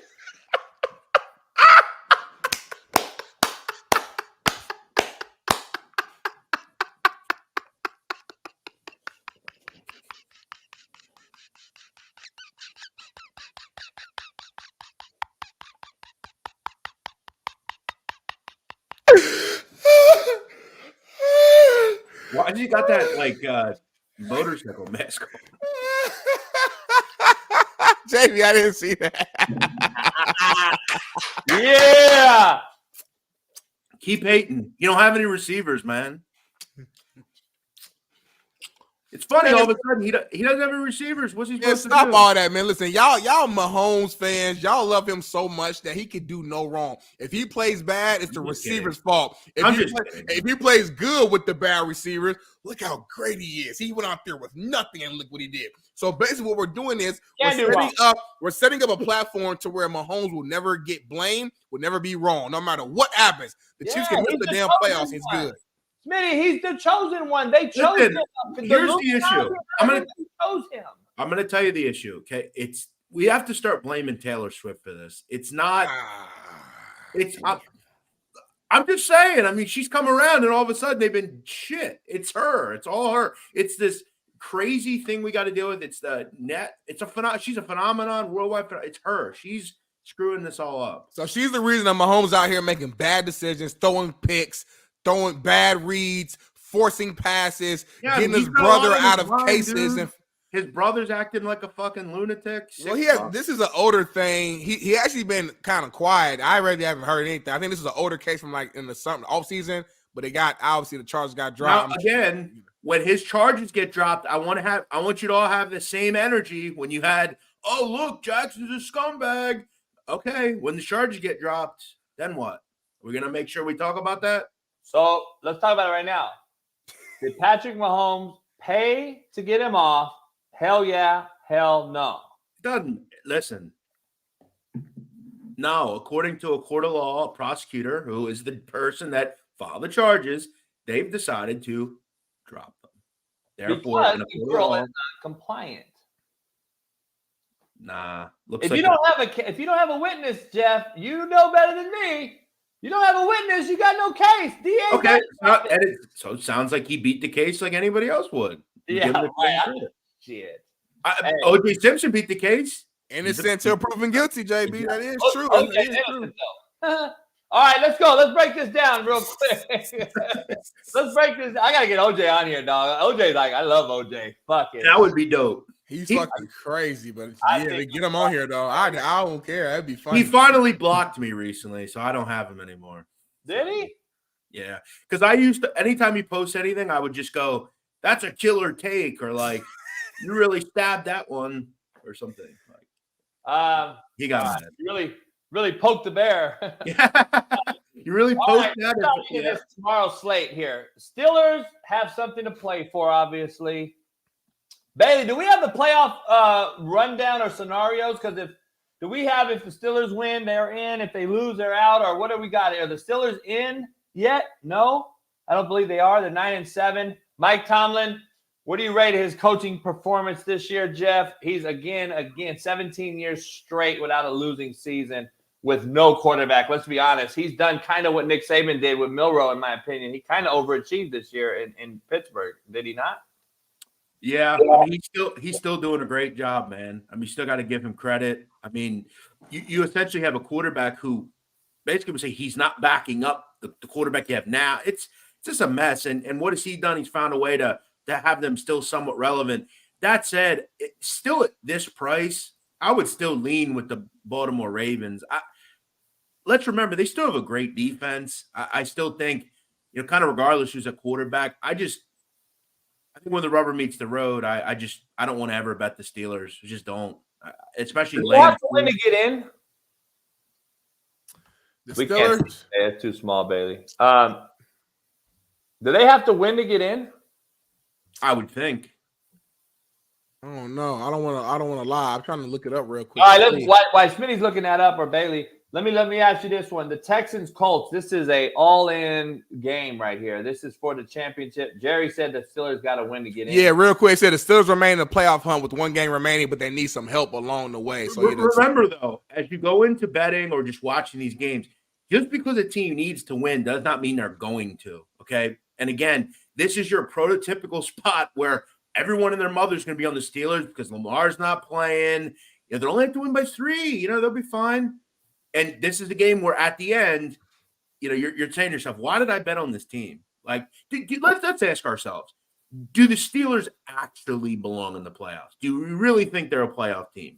That's like Florida State question. No. It ain't like Florida State question because the thing about NFL that's different and I love is you eat what you kill, which means, motherfucker, if I earn my playoff spot and I'm one of the top 7 best teams by record, then yeah, I deserve to be in there. So we'll see how shit plays out after this weekend. If the Steelers win and if either the Dolphins beat the Bills or if the Titans defeat the Jaguars or tied, then the Steelers will get in. So basically, Steelers got to win, and they need either the Bills or the Jags to lose or even tie. The Jags tie, the Steelers will get in. So, and hey, the Titans play the Jaguars. I know the Titans is 5-11, but we've seen this before where like last year the Lions beat the Packers in the last game of the season when the Packers needed to win. If they win, they get in. A lot of times these teams, when they're not making the playoffs, this is like their playoff games. The last game of the season, they're like, you know what? We're going to knock somebody out the playoffs. If we're out, you're out. And also, I can see Derrick Henry and them balling out that last game. Also remember, Tyler Huntley's not that bad. Like, he's a pretty good quarterback for the Ravens. Yeah. I mean, I'd have to look at – I want to see all the wholesale changes they're making. I'm sure they got a bunch of guys out on defense too. Yeah. I got to look in a little bit more to that. So that's a game that I'd kind of lean the Ravens right now, but I didn't bet it. Yeah, I agree. All right, let's dive into the other one. Smitty's Colts versus Texans. CJ Stroud came back last week, was pretty efficient, just 200 yards or whatever. They got the win. They're 9-7, both teams here. Houston by -1.5. It's in Lucas Field in Indianapolis. Lucas Oil Stadium. Get it right. Yeah, Lucas Field. Who's going to win that one? And is the loser out of this one, Bailey, completely? It's interesting when it comes to this show because it seems like JB, whenever he, discusses things, he doesn't bring certain things up. Now, I don't know if you remember this, Coach, but do you remember who I picked to win this division? Well, I'll tell you. Or the Jags are going to win this division, right? No, but by the way, timeout. If the Jags lose and the Colts win, the Colts win. Hold on, yeah, I picked the Colts to win this division. Way back. Texans.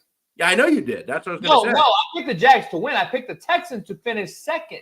Oh, we had like a bet. We got to go back and find that. We got the clip. I picked the Texans to do much better than everybody said, and I said they're going to be a playoff team. I have it on record, and the Texans are going to be in the playoffs. Yeah, I will say it, and that was going to lead me to my point here. I love Indy. I think they've Bailey, been I can't see that, Bailey. Indy's been really great. They've been terrific. The defense has been much better than I thought. Obviously, Richardson was great for most of the year. Then Gardner comes in and plays well. But it just seems like the Texans this year have won these types of games that they didn't win in years past, or they were floundering and struggled. I have a hard time going against Houston in this game. That said, I think it's a coin flip just as it is. Obviously, being at home is going to help. Being in the dome is going to help.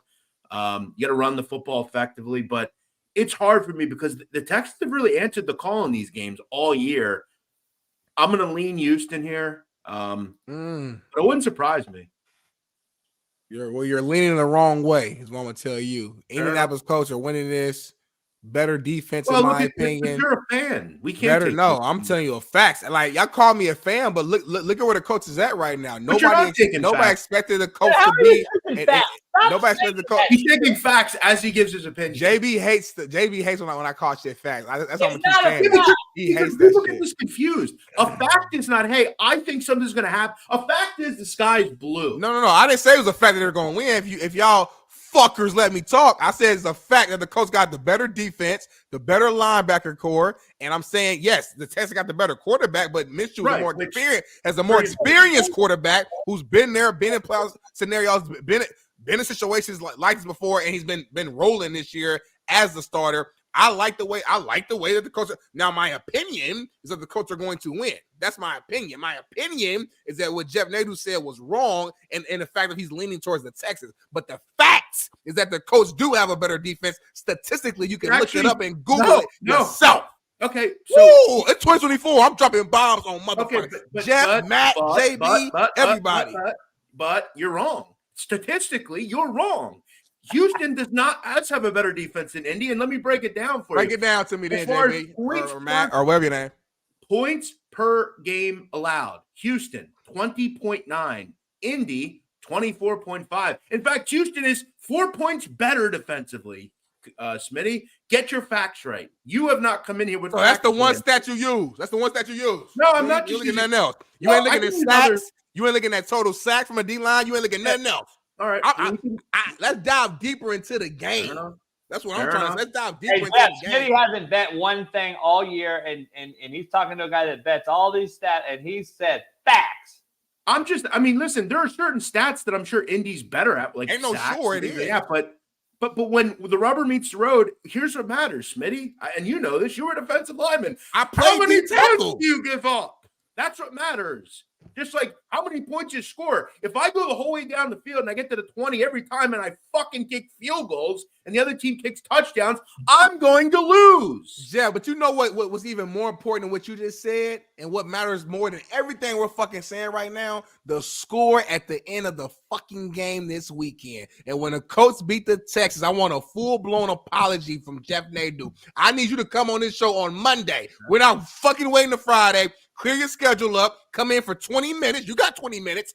If you got to drive somewhere, pull the link up on the phone. We'll text it to you. Problem. Come on here and say, you know what, Big Smitty? You were fucking right. No problem. What you said was a fact, and the coach won. That's what I want. But here's where you're missing the point. I said this was a point flip game. The Houston's got the better run defense. I think Indy's got the better pass defense. I think all in all, they're probably coin flips on defense. They're both very good.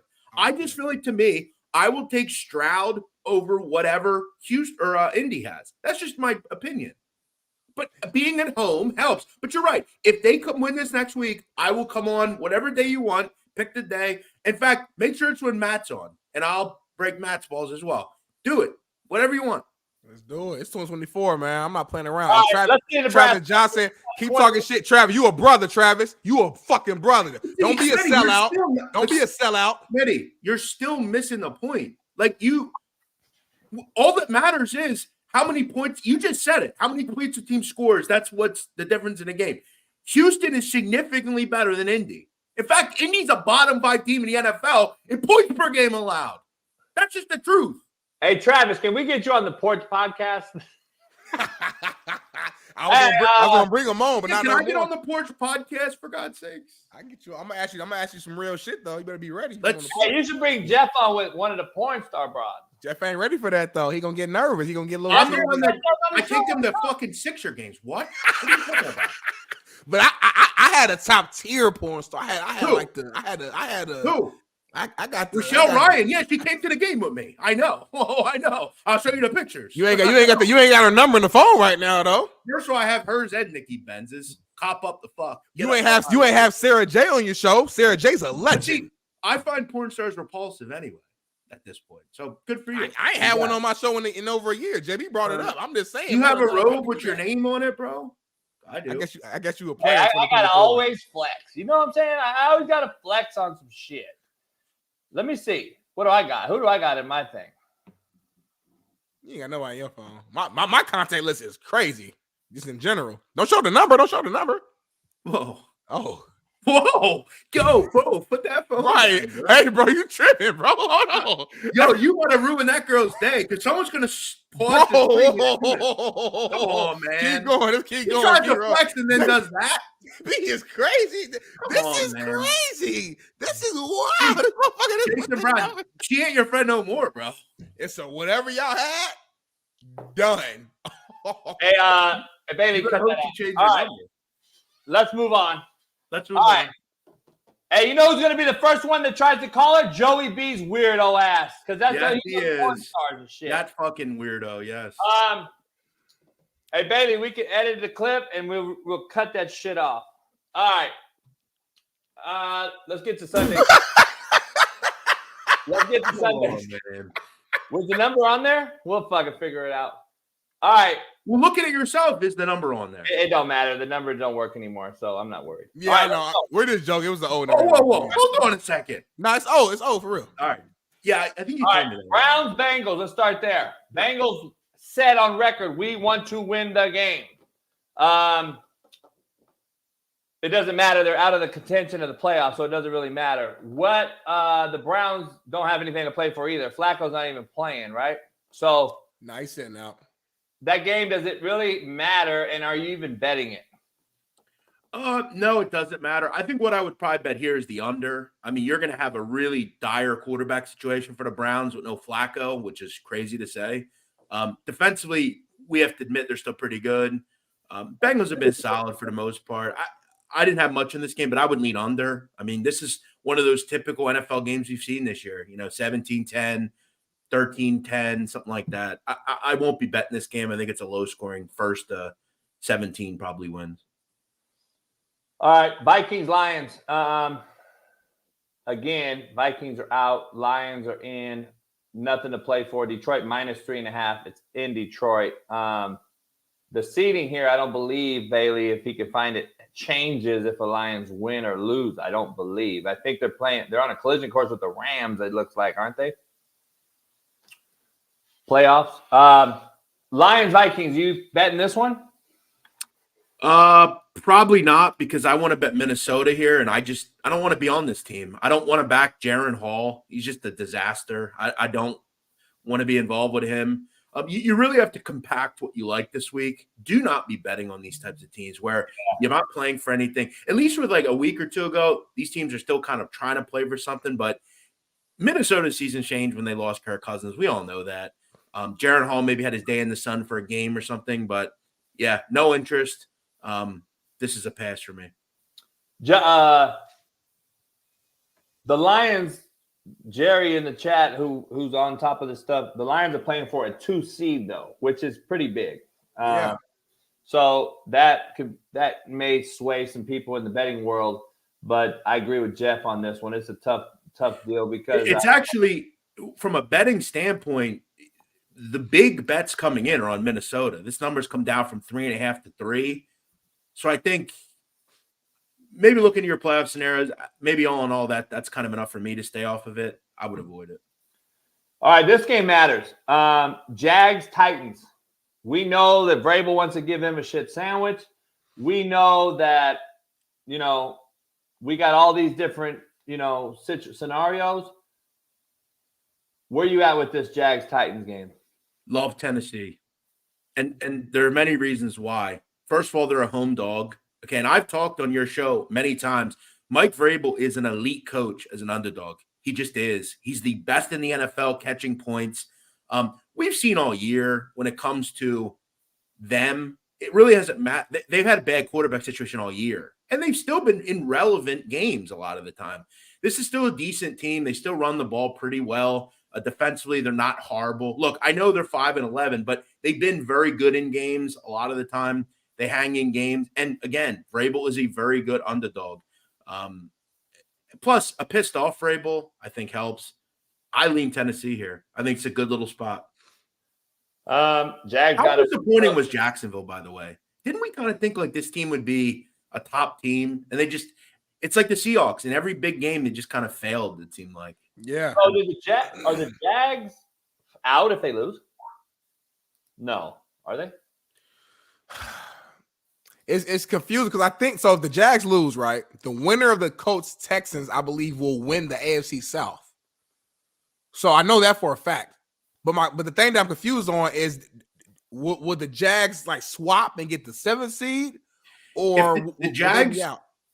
The Jags will win the AFC South with a win or a tie between the Colts and Texans. Yep. They're in a playoff spot with a tie and a Pittsburgh loss, or a tie or a Pittsburgh loss and a Denver loss. I mean, there's all sorts of things, but they need to win, right? This is a do or die game.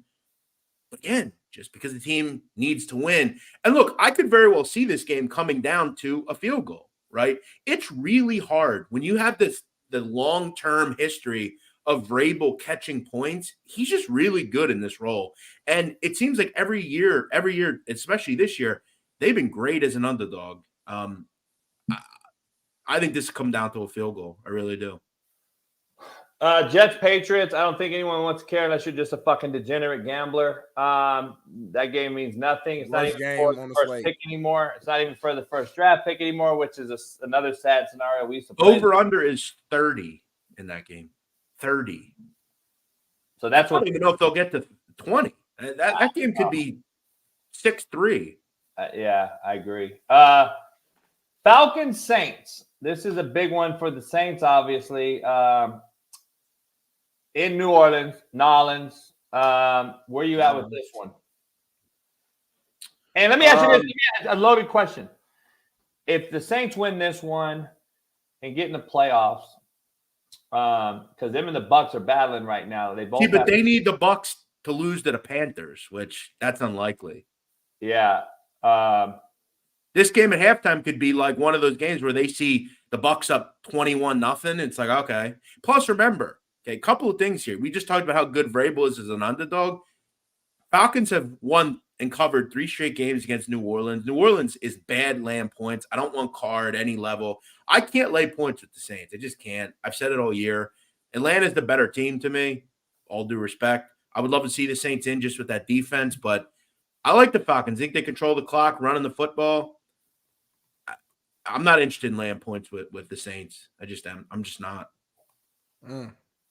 What? It's funny. It's going to be an interesting game right there, but I don't trust Derek Carr ever. So you never trust Derek Carr. My loaded question is, if Atlanta does lose, Arthur Smith, hell yeah or hell nah, gone. He's out of there. Hell yeah. Arthur Smith is gone. I know that was your guy, JB, going into the season. You had very high hopes, and he has underachieved, in my opinion, with that young talent on that squad. I think you have to, you got to move on. And I'll say this, in today's coaching spectrum, and the way that, everyone thinks of the mindset of what have you done for me lately, this microwave society, you got to win and win now. And if you're not going to win now, you got to at least show promise now. And if the Falcons go out here and lose, laying egg, I can see Arthur Smith being let go. So I'm going to say hell yeah. Yeah, but I mean, I guess I'll just ask, what do you really expect out of Atlanta, right? Is it just kind of to make the playoffs? I mean, they're essentially right on the doorstep of doing that. I mean, I think at times they've been quite impressive with the talent that they have. They have very little at quarterback. I mean, they can't throw the football. I mean, I don't know. Is that his fault? I guess somewhat. But then again, how much of it is Nick Sirianni's fault with the Eagles? He has the coordinators under his control. Like, an NFL coach seems to always, I don't know. It's close to me, but so what do you expect from them? Bucks win, they're in, and regardless the Saints are out, or they're both in?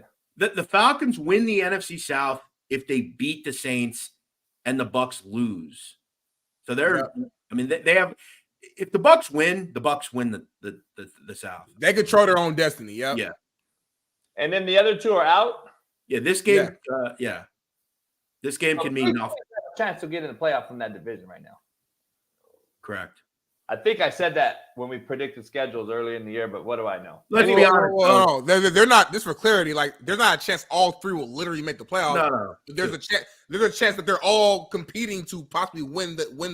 I know. Okay, I all three. I said that it's going to come down to the wire. Right. And one of these shitty teams are going to get in.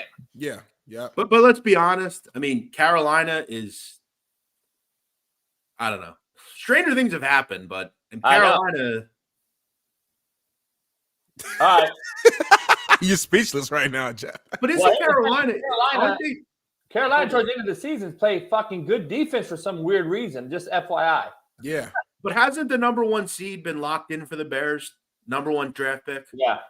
Okay, so Carolina might say, well, let's just do it. Let's see what we can do. And Baker Mayfield's hurt, right? So, like, maybe. How hurt is he, though? I'm just going off what I've seen, but. Yeah. All right. Packers, Bears. Obviously, it's a must-win for one of these teams. Jordan Love, people think snubbed in the Pro Bowl. Had a good year, I thought. Where you at with this Packer game? -3 in Lambeau. It's crazy, but Chicago really over in the second half of the season, they were a big moneymaker for me. I bet this team a lot. They have a good run game. They're a good run defense. Fields has been electric. I like the Bears. And I think now that they have the number 1 seed, let's go out and get a win the last game here. This is a winnable game, right? It's your division rival. You're getting 3 points. I like the Bears, man. They've been a decent bet for me, man. I like the Bears. I want to agree with you, but JB, the last thing he said was it's in Lambeau. And that's the part that got me like, it's just tough environment to win in. The weather doesn't bother me because it's freezing cold in Chicago too. So the weather is the weather. But it's gonna be so loud. You know, Green Bay fans they're loyal and they know how important this game is. Jordan Love, a chance to the first year after Aaron Rodgers leaves to take the Packers to the playoffs. That's huge. That's huge. So hey, Jeff, here's a scenario for you as we go into these games here. We got 10 minutes. If the Bears win and the Seahawks win, the Seahawks are in. The Packers win and they are in. Lose and they are out. So a lot of riding on a few of these NFC games. So all you bettors out there, strap in here. I'm gonna take the Bears to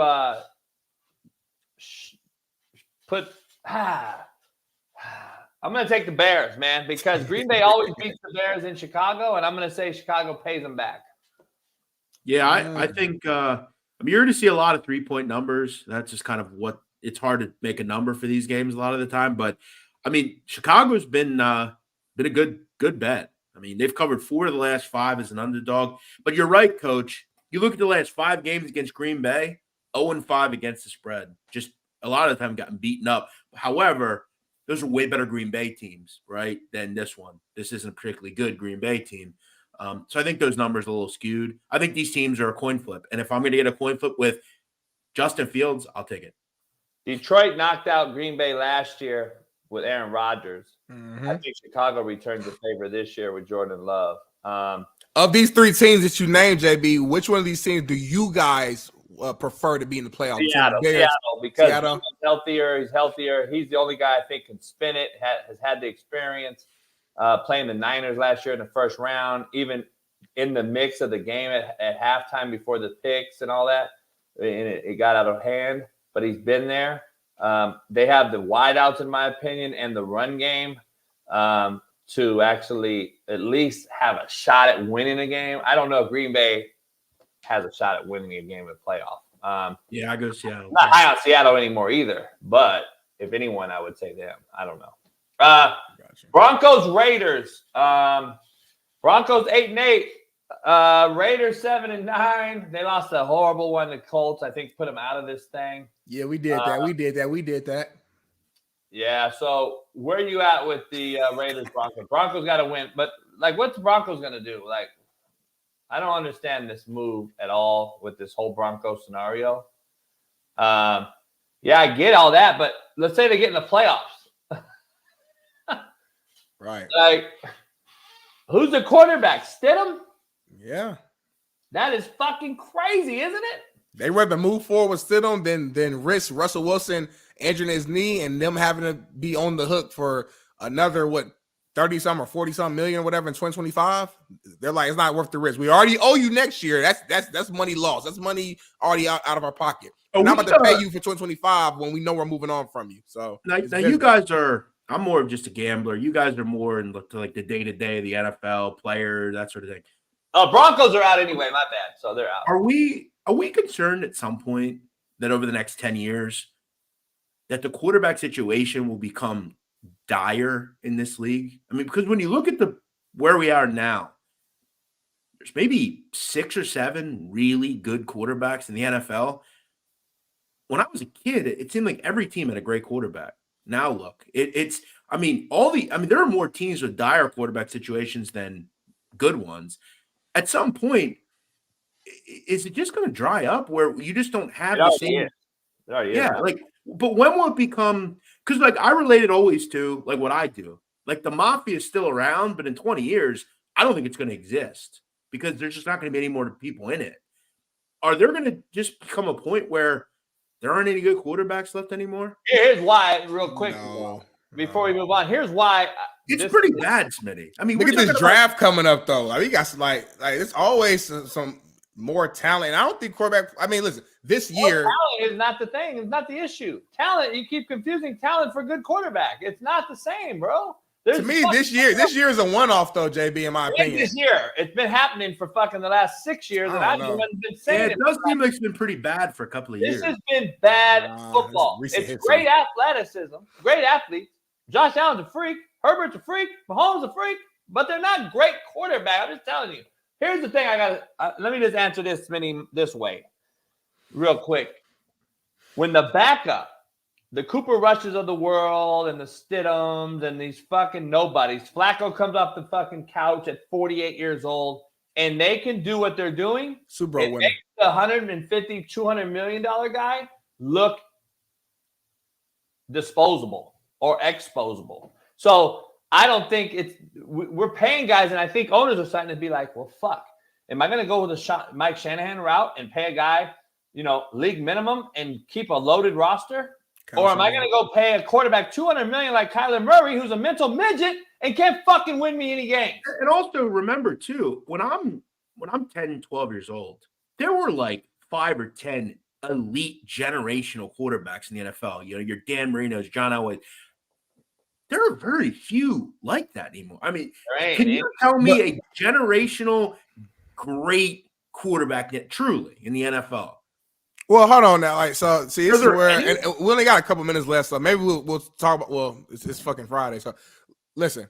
I know this is a bad season. This is why I disagree with JB. I don't believe the last 6 years the quarterback play has been bad. I just when you look I just remember what my eyes have seen. I know the numbers. I know the MVPs that have been won the last few years with Aaron Rodgers and Mahomes and the crazy seasons and numbers and statistics that they're putting up. JB looks at it from a different lens as a quarterback himself, which I respect. And there's certain things that I'm not looking at because I'm not a quarterback that he looks at, and I respect that 100%. But I always say I believe there's multiple ways to skin a cat. And I just think that quarterback play now is different than the quarterback play of old. And that might just cause some discomfort from the purest quarterback, of old. And it makes you look at it differently. This season itself, I will say, has been one of the worst seasons I've seen overall from a quarterback play. But I don't believe this is going to be the trend moving forward. Because just last season, 2 years ago, I mean, Aaron Rodgers, when healthy, is still a bad boy. We're talking about Matthew Stafford. Mahomes is having a bad year right now, but this is his first bad year.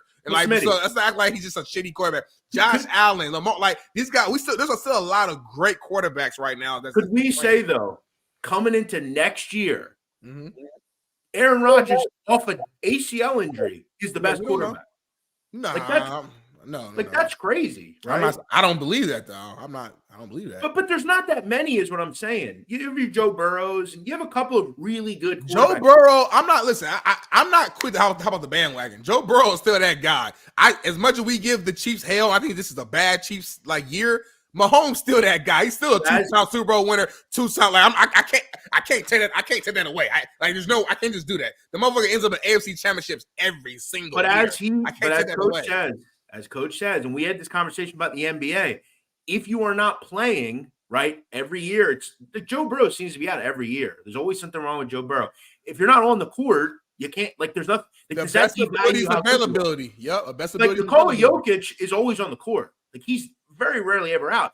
That makes me more interested in wanting to have him long term than Joel Embiid. Now, Joel Embiid, when it comes to the rubber meat road, might be the better player, but Jokic is always healthy. He's always there. So, and that's a lot of the problem. A lot of these quarterbacks get injured, right? I mean, and that's why Mahomes, he always seems to be good. Like he's always out there, it seems like. So it's tough. I mean, but I don't think there's many. We had a hard time, remember, Smitty, finding 10.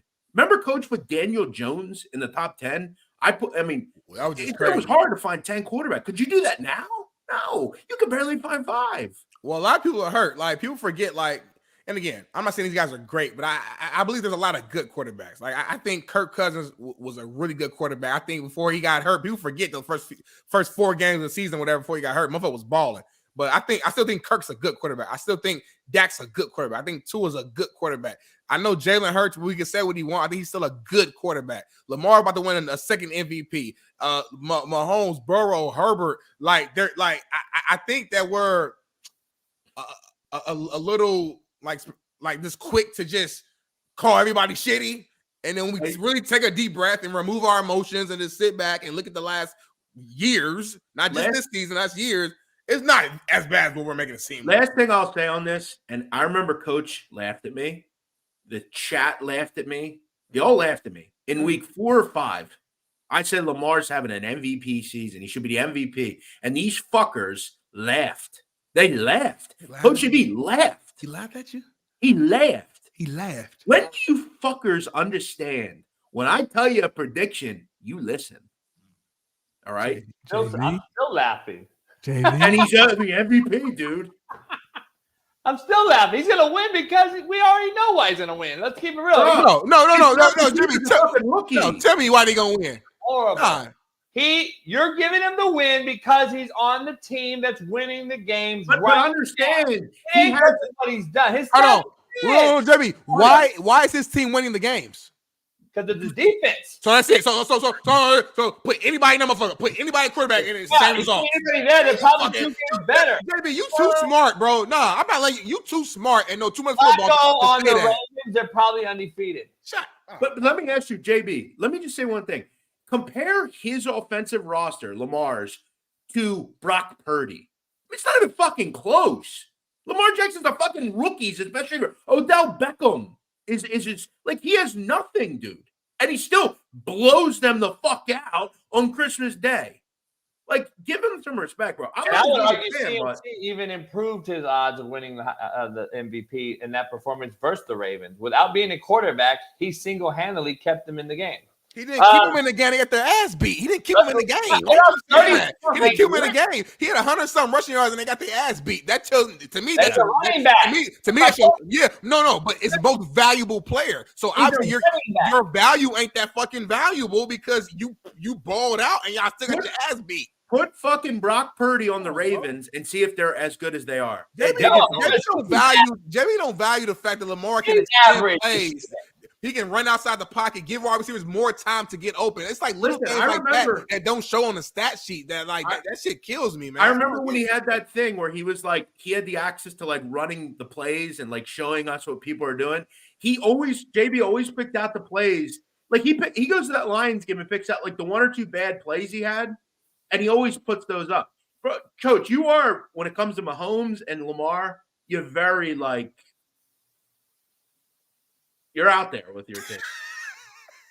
Wait, hold on, Trash. How about that Jalen Carter take? What about the Jalen Carter take? Oh, you mean the defensive rookie of the year? What take? Travis, do me a favor again, because none of you fucks that understand fact. Tell me 5 defensive tackles in Eagles history better than him. Go. I'll wait, Travis. Go to Google and type it in. Try to find 5. Well, I would tell you the last 5 who started are better than him right now. When I say better, though, hear me out. I'm not saying skill set, and I'm not saying that when I'll he give you Hargrave. retires, I'm not saying when he retires that he's not going to be like top 5 or even at the best, because he's a crazy skill set.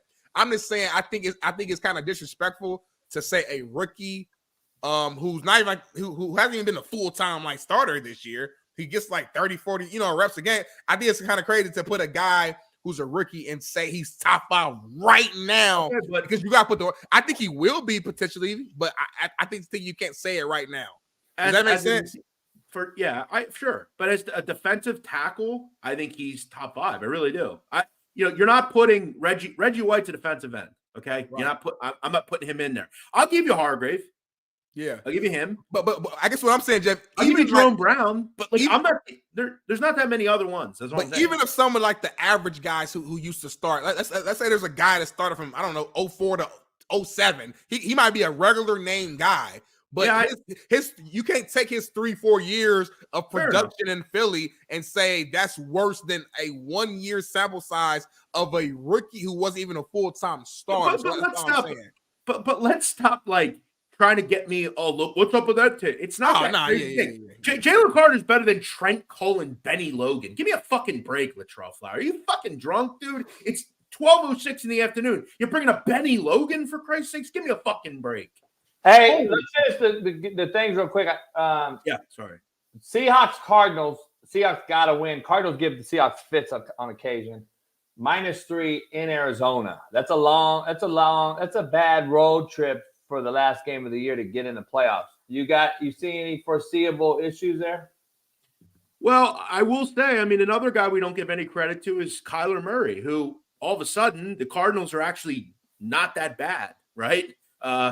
It's amazing what a quarterback will do over someone like Josh Dobbs. But another guy made their team better, didn't he? Now remember, Coach Brown actually, when it comes to legalities, is defaming Kyler Murray, calling him a midget. I would sue the fuck out of Coach Brown if I were Kyler Murray. That said, don't give him any ideas. Yeah. That said, Kyler Murray makes them better. They've been very solid. I like him as a quarterback. I think he's legit. Go ahead, Coach. Hey, well, that middle midget can sue me all he wants. It'll only help out the show. Chiefs, Chargers. Let's move on to Chiefs, Chargers. This is another meaningless game. Chiefs wrapped up the West. It doesn't really matter. Bro, every spread is 3. It's crazy. Huh? Every spread this week is 3. Every spread, it seems like. It's crazy. 3, 3.5, 4, 4.5. Rams, Niners. Rams really don't care. They're in the playoffs. The Niners are going to start Sam Darnold. The Rams are starting Carson Wentz. Do you even bet that game?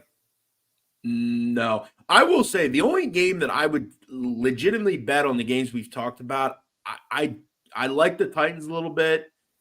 I have to say I do like Chicago. I think that's a good spot. And I like the Bills. I think they go in and I think they prove again beyond a reasonable doubt, because we knew it. We've seen it all year. The Miami Dolphins are a phony. Okay. We've said that. I talked about it weeks ago. This team is a phony fugazi. It's like when Donnie Brasco gave the fake jewel. Lefty gave the fake jewel to Donnie, and Donnie said it's a fugazi. And he goes, "How do you know?" He goes, "I just know it's a fugazi." They're a fugazi. They just are. I think Buffalo go in there and stomp that fucking team out. Give me Buffalo. I kind of agree with you. Miami's they just can't beat a 500 ball club. It's very interesting. And who's been better than Buffalo's one of the most resurgent teams over the last 6 weeks, man. They're that fucking 60-yard field goal away, which they should have won that game. They were winning most of it against Philadelphia. They're the only AFC team right now I think can handle Baltimore. Yeah. Well, you also said the Browns yesterday. Well, the Browns defense. Yeah, I keep forgetting about the Browns because the Flacco's resurgent. By the way, Flacco's thrown for more yards in the last 4 games. Also, no Xavier Howard for Miami. I just also Tyreek's been wearing a boot, and then I think your boy Waddle out. He was out last week. Waddle might be didn't out. Tyreek's house get burnt down? I'm not a suspect, by the way. It's not me. I promise. Hey Jeff, let me ask you this, Jeff, real quick. On this Miami deal, Waddle, I don't know if he's out or not, but if Miami loses, they're still in though, right? I believe so. I would hope. Baby, do you have? I want to know who's the Miami Dolphins win the AFC East with a win or tie against the Bills, which you already know. And the Bills win, they're the champ. The Bills win the AFC East if they win, which is crazy. Yeah. Yeah, I think it's a do or die. Yeah. They beat Miami twice. So it's a do or die. So Miami's out? I believe so. Nah, that can't be right. Yeah, they're saying they are. They're out. Nah, because they're 11-6. Yeah, they're in, bro. Look at the No. Because I feel like there's no. Nah, yeah, they are. There's no way. Because if the Colts win, the Colts are 10-7. So there's no way they're a division winner, Smitty. It's different. No, we wouldn't be a division winner though. If the Jags win and the Colts win, the Jags are the AFC South. Okay, they're not out. They're either the 6th seed or the They'd be the 6th seed because the Colts will be 10-7. That's the 7th seed. I'm about to say, ain't no hell no. Dolphins in either way they clinch. The Bills are out. Yeah, it's a do or die for the Bills. Okay, not the Dolphins. Come on, y'all do this shit, y'all. This is what I do in the regular, y'all. Come on, Smitty, that works as well for my pick. This is a big game for Buffalo. Look, obviously it is for Miami too, but Miami's still in the playoffs. Buffalo's out. Yeah. And this is a playoff game for Bills. Yeah. Yeah. I don't know why we're arguing. I fucking just asked the whole same question. I said, unless I said Miami, but I meant Buffalo is out if they lose, right? All about facts for Smitty today. Oh, yeah. You said Miami. Maybe I accident. fucked up. Yeah, I meant Buffalo. Yeah. He's out of Buffalo. Wait. So you try to flex and then you were wrong? Huh? You try to flex and you're wrong. No, I meant Buffalo's out. They're out. I said Miami. Yeah. I knew Miami was still in. Let me ask you. That's the last game. That's the last game of the season. The playoff schedule's next week. But anyway, let's move on to Monday's Natty real quick before we get out of here. Washington, Michigan, set to be a great game. Ooh. You know, I think Penix is playing his lights out. I think his stock is only rising. I wouldn't be shocked if he's the number one QB off the board just because of the last two performances that he's going to have. One against Texas and then one in the Natty that's going to win him the national championship MVP and win the Natty. That's my opinion. I'm betting on it, and I got Washington in this game. But break down the game for us. Yeah, look, I mean, I second everything you've said. I took Washington, as you guys know. I really love this team. I love watching them. I think the receivers are just ridiculous. However, this is a different defense, man. A real different defense. I mean, the Texas Longhorns are not good in the past. They weren't all year. I mean, I think they were 95th in America. Just not good. Michigan, you got to remember, a lot of that special team stuff, that ain't going to happen again. I think McCarthy was really good over the last couple of series in the game. You got to establish the run. Washington is a totally different defense as well. I mean, you're going to be able to move the ball on them. And this is important. The whole world is on Washington. Even Michigan fans say it's too many points. I've seen these situations time and time again where I think Michigan will probably win like 31-21. They'll go in Washington, and they'll be okay offensively, but they'll never actually make that big play like they were against Texas. I look at Michigan. I look at the story they have. I don't think this is a TCU situation like last year where they lose by like 50, but I think Michigan will be quite strong the entire game. I think they've been the best team all season. I think Washington will come up just short, and I'm going to lay the 4 here. I think Michigan get the job done. I want to be on the opposite of everybody else, and just everybody likes Washington. That's crazy to me how everybody like. I pick Michigan to win it all, and I want to see them win it for the simple fact that the NCAA going after Harbaugh like they have. I want to see them win it. I did not expect Washington to be this far in, and so now I've changed my scope because I want to see a Pac-12 team win it as they leave a conference that leaves the NCAA, which is crazy. These are two Big Ten teams in essence now playing each other in the Natty. This is a prediction that's going to be a wild one. And I think Washington exposes them. And I think Penix absolutely lights them up. I wouldn't be shocked if they're in 10, 11, and 10 personnel, empty, 4 wide, motion to back out, and make Michigan's coverage show that you can't cover those wideouts. And you can't bring a lot of pressure when you got 5 wideouts to cover with Penix's release and accuracy. I think he lights Michigan up. Michigan's secondary is their downfall, and Washington's wideouts are their upfall, uprise. So Michigan, bad corners, great quarterback in Penix, great wideouts, recipe for disaster. And on the other side, Washington has great corners, 2 NFL guys, and Michigan's wideouts are mid, to say the least. And J.J. McCarthy has to, in my opinion, have a no-brainer best game of the season for them to win. I do believe you can stick all you want on Corum and run the ball and all this whole thing. I'm pretty positive Washington's planning on stopping Blake Corum and making J.J. McCarthy beat them. The head coach is a good friend. Washington has a hell of a staff. I'm pretty positive that's what their game plan is going to be. I think Washington actually runs away with the game.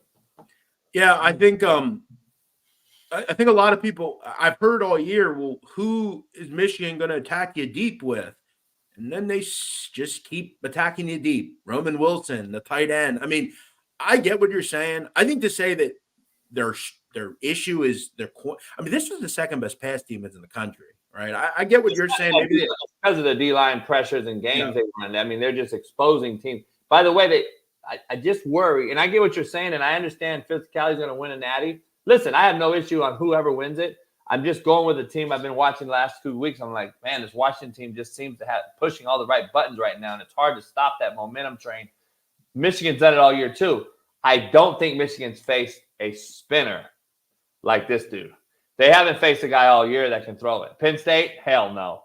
Ohio State, fuck no. The quarterbacks that Michigan's gone against, they've been able to expose them schematically on the back end by stopping the run game and making average quarterbacks try to beat them, which causes. I think that's the biggest issue for Michigan. You can't do that with Penix, bro. Penix is going to fucking hit you in every hole in that coverage. And also remember, too, how many great defensive lines are there in the Pac-12? I mean, we saw a year. I mean, there are a bunch of them. I think as you kind of look into it more, I mean, yeah. But they haven't seen a defense like overall defense like Michigan, though. I think you can say that for both sides, though, right? Like, Utah's pretty comparable. Utah's pretty fucking good. But this game, though, I think in the end, like the 4.5 number is interesting because, like, I could see this being 20-20 late, and someone scores like Michigan scores a touchdown, wins by 7. Let me ask you this: who is Michigan beat that would be comparable to a Washington beating Oregon twice? Like, I don't see Michigan. Like, if Alabama, because everybody going in was like, "Oh man, it's a bad matchup." Alabama might. Woo. Like, do you think Michigan lines up and beats Ohio State again twice? Yeah. You think they beat them again? Like Oregon got beat twice? Yeah, I think the game looked a lot closer than I think it was. Michigan's issue, like some of the dumb little things that happened, you muff 2 punts. I mean, they had some things that generally aren't. The Ohio State game was it came down to. Ohio State. But we always say rivalry games though goes down. We say that for Auburn, Bama, all of those games are close. I also say it's a lot harder to beat a team twice in the same year than it is. And Washington beat a good Oregon team, a top 5 Oregon team twice. They did. They're battle tested. I just think it's the momentum. And listen, it's all an opinion. Yeah. I mean, it is what it is. But we also have to remember too. Remember this. We heard a lot of people say the Pac-12 was so good this year. When the rubber met the road, was it? I mean, Colorado sucked. USC sucked. UCLA, average. I mean, Oregon State was probably one of the better. Utah, they had a third string. Like, it was started off like barn burners, and they just died. I don't know what happened. And remember, Washington needed like the last second to beat Stanford, a couple of teams. Arizona State should have beat Washington. Like Arizona. And also, you mentioned Utah earlier, and you said Utah defense was kind of comparable to Michigan. Let's not forget, Utah went down. It was 28. They lost by a touchdown with no quarterback. Lost by a touchdown. So imagine a Michigan team with an even better defense with at least a decent, serviceable quarterback and a great running back. I don't know. I think the greatest thing Michigan can do here is run the ball effectively, keep the ball out of Penix's hands. Obviously, limit the big plays is helpful whenever you can, which I think they'll do. I just think you're running, and both teams are running into really good teams here, right? Probably the best team they played, surely. I'm excited. The committee got it right, Jeff. Yeah. All the arguments, the committee got it right, in my opinion. But this is concerning because this is the issue, and the last thing we'll say, I know we have to go. However, as usual, they fucking step on their toes and ruin something. You hated the BCS, which we all did. You then go to the Final Four, which worked. Now we're going to fucking open it up and put all these fucktard teams in that we don't want to see. Why are we doing this? Like, leave it the way it is. Thank you.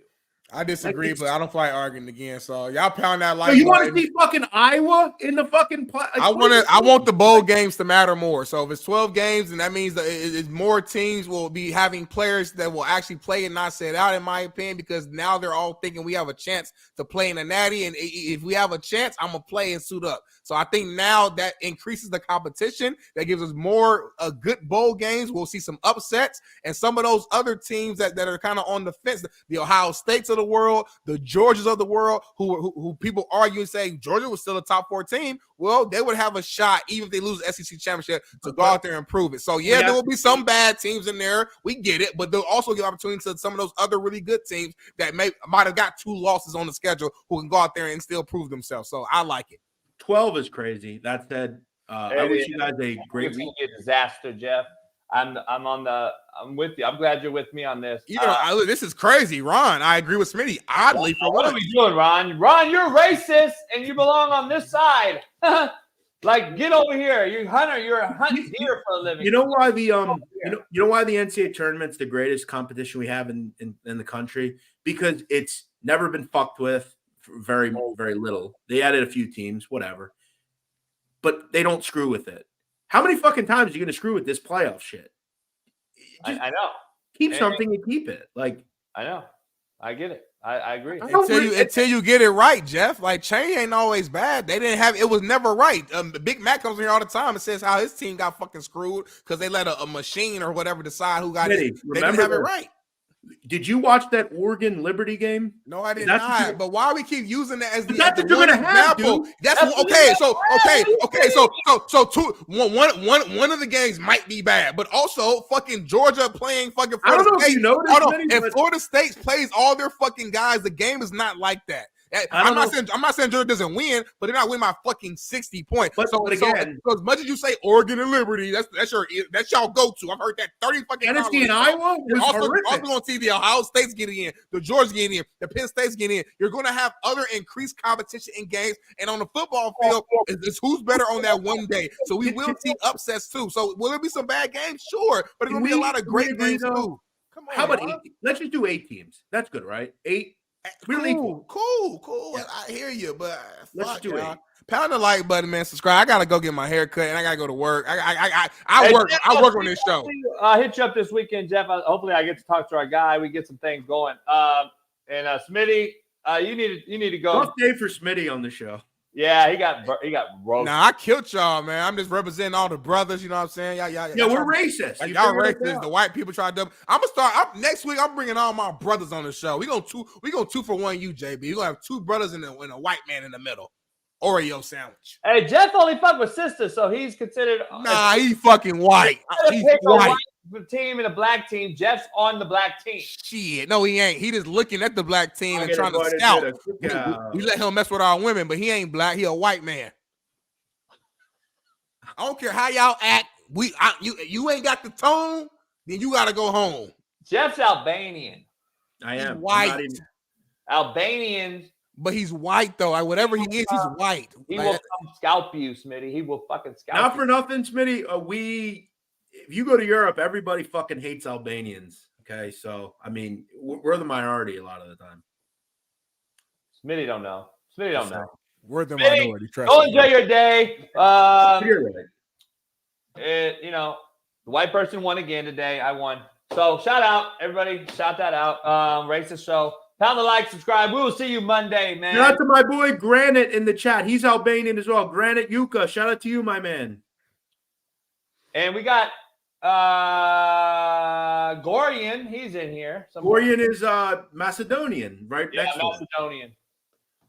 All right, Monday we'll be on for the national championship. Maybe Jeff, we can get you on for a peaks. Colts ain't winning either. If they do, I'll be on Monday. Don't back out. I'll be here on Monday. We will know the game by that time. No, what? It's talking about the Natty. No, we're talking about the Colts. The Colts next play Saturday. I want to see if I can get Jeff on before the Natty too. Okay. We so coming Monday. on Monday then, He coming on Monday. All right, guys. I appreciate you guys. Much love. We'll see you guys on Monday. Pound the like, subscribe, become a member. Peace. Missing, we switched it and filled the gap. Smitty and Jason Brown, we killed it, yeah, it's a wrap. We want the games we're missing, we switched it and filled the gap. You are now tuned in.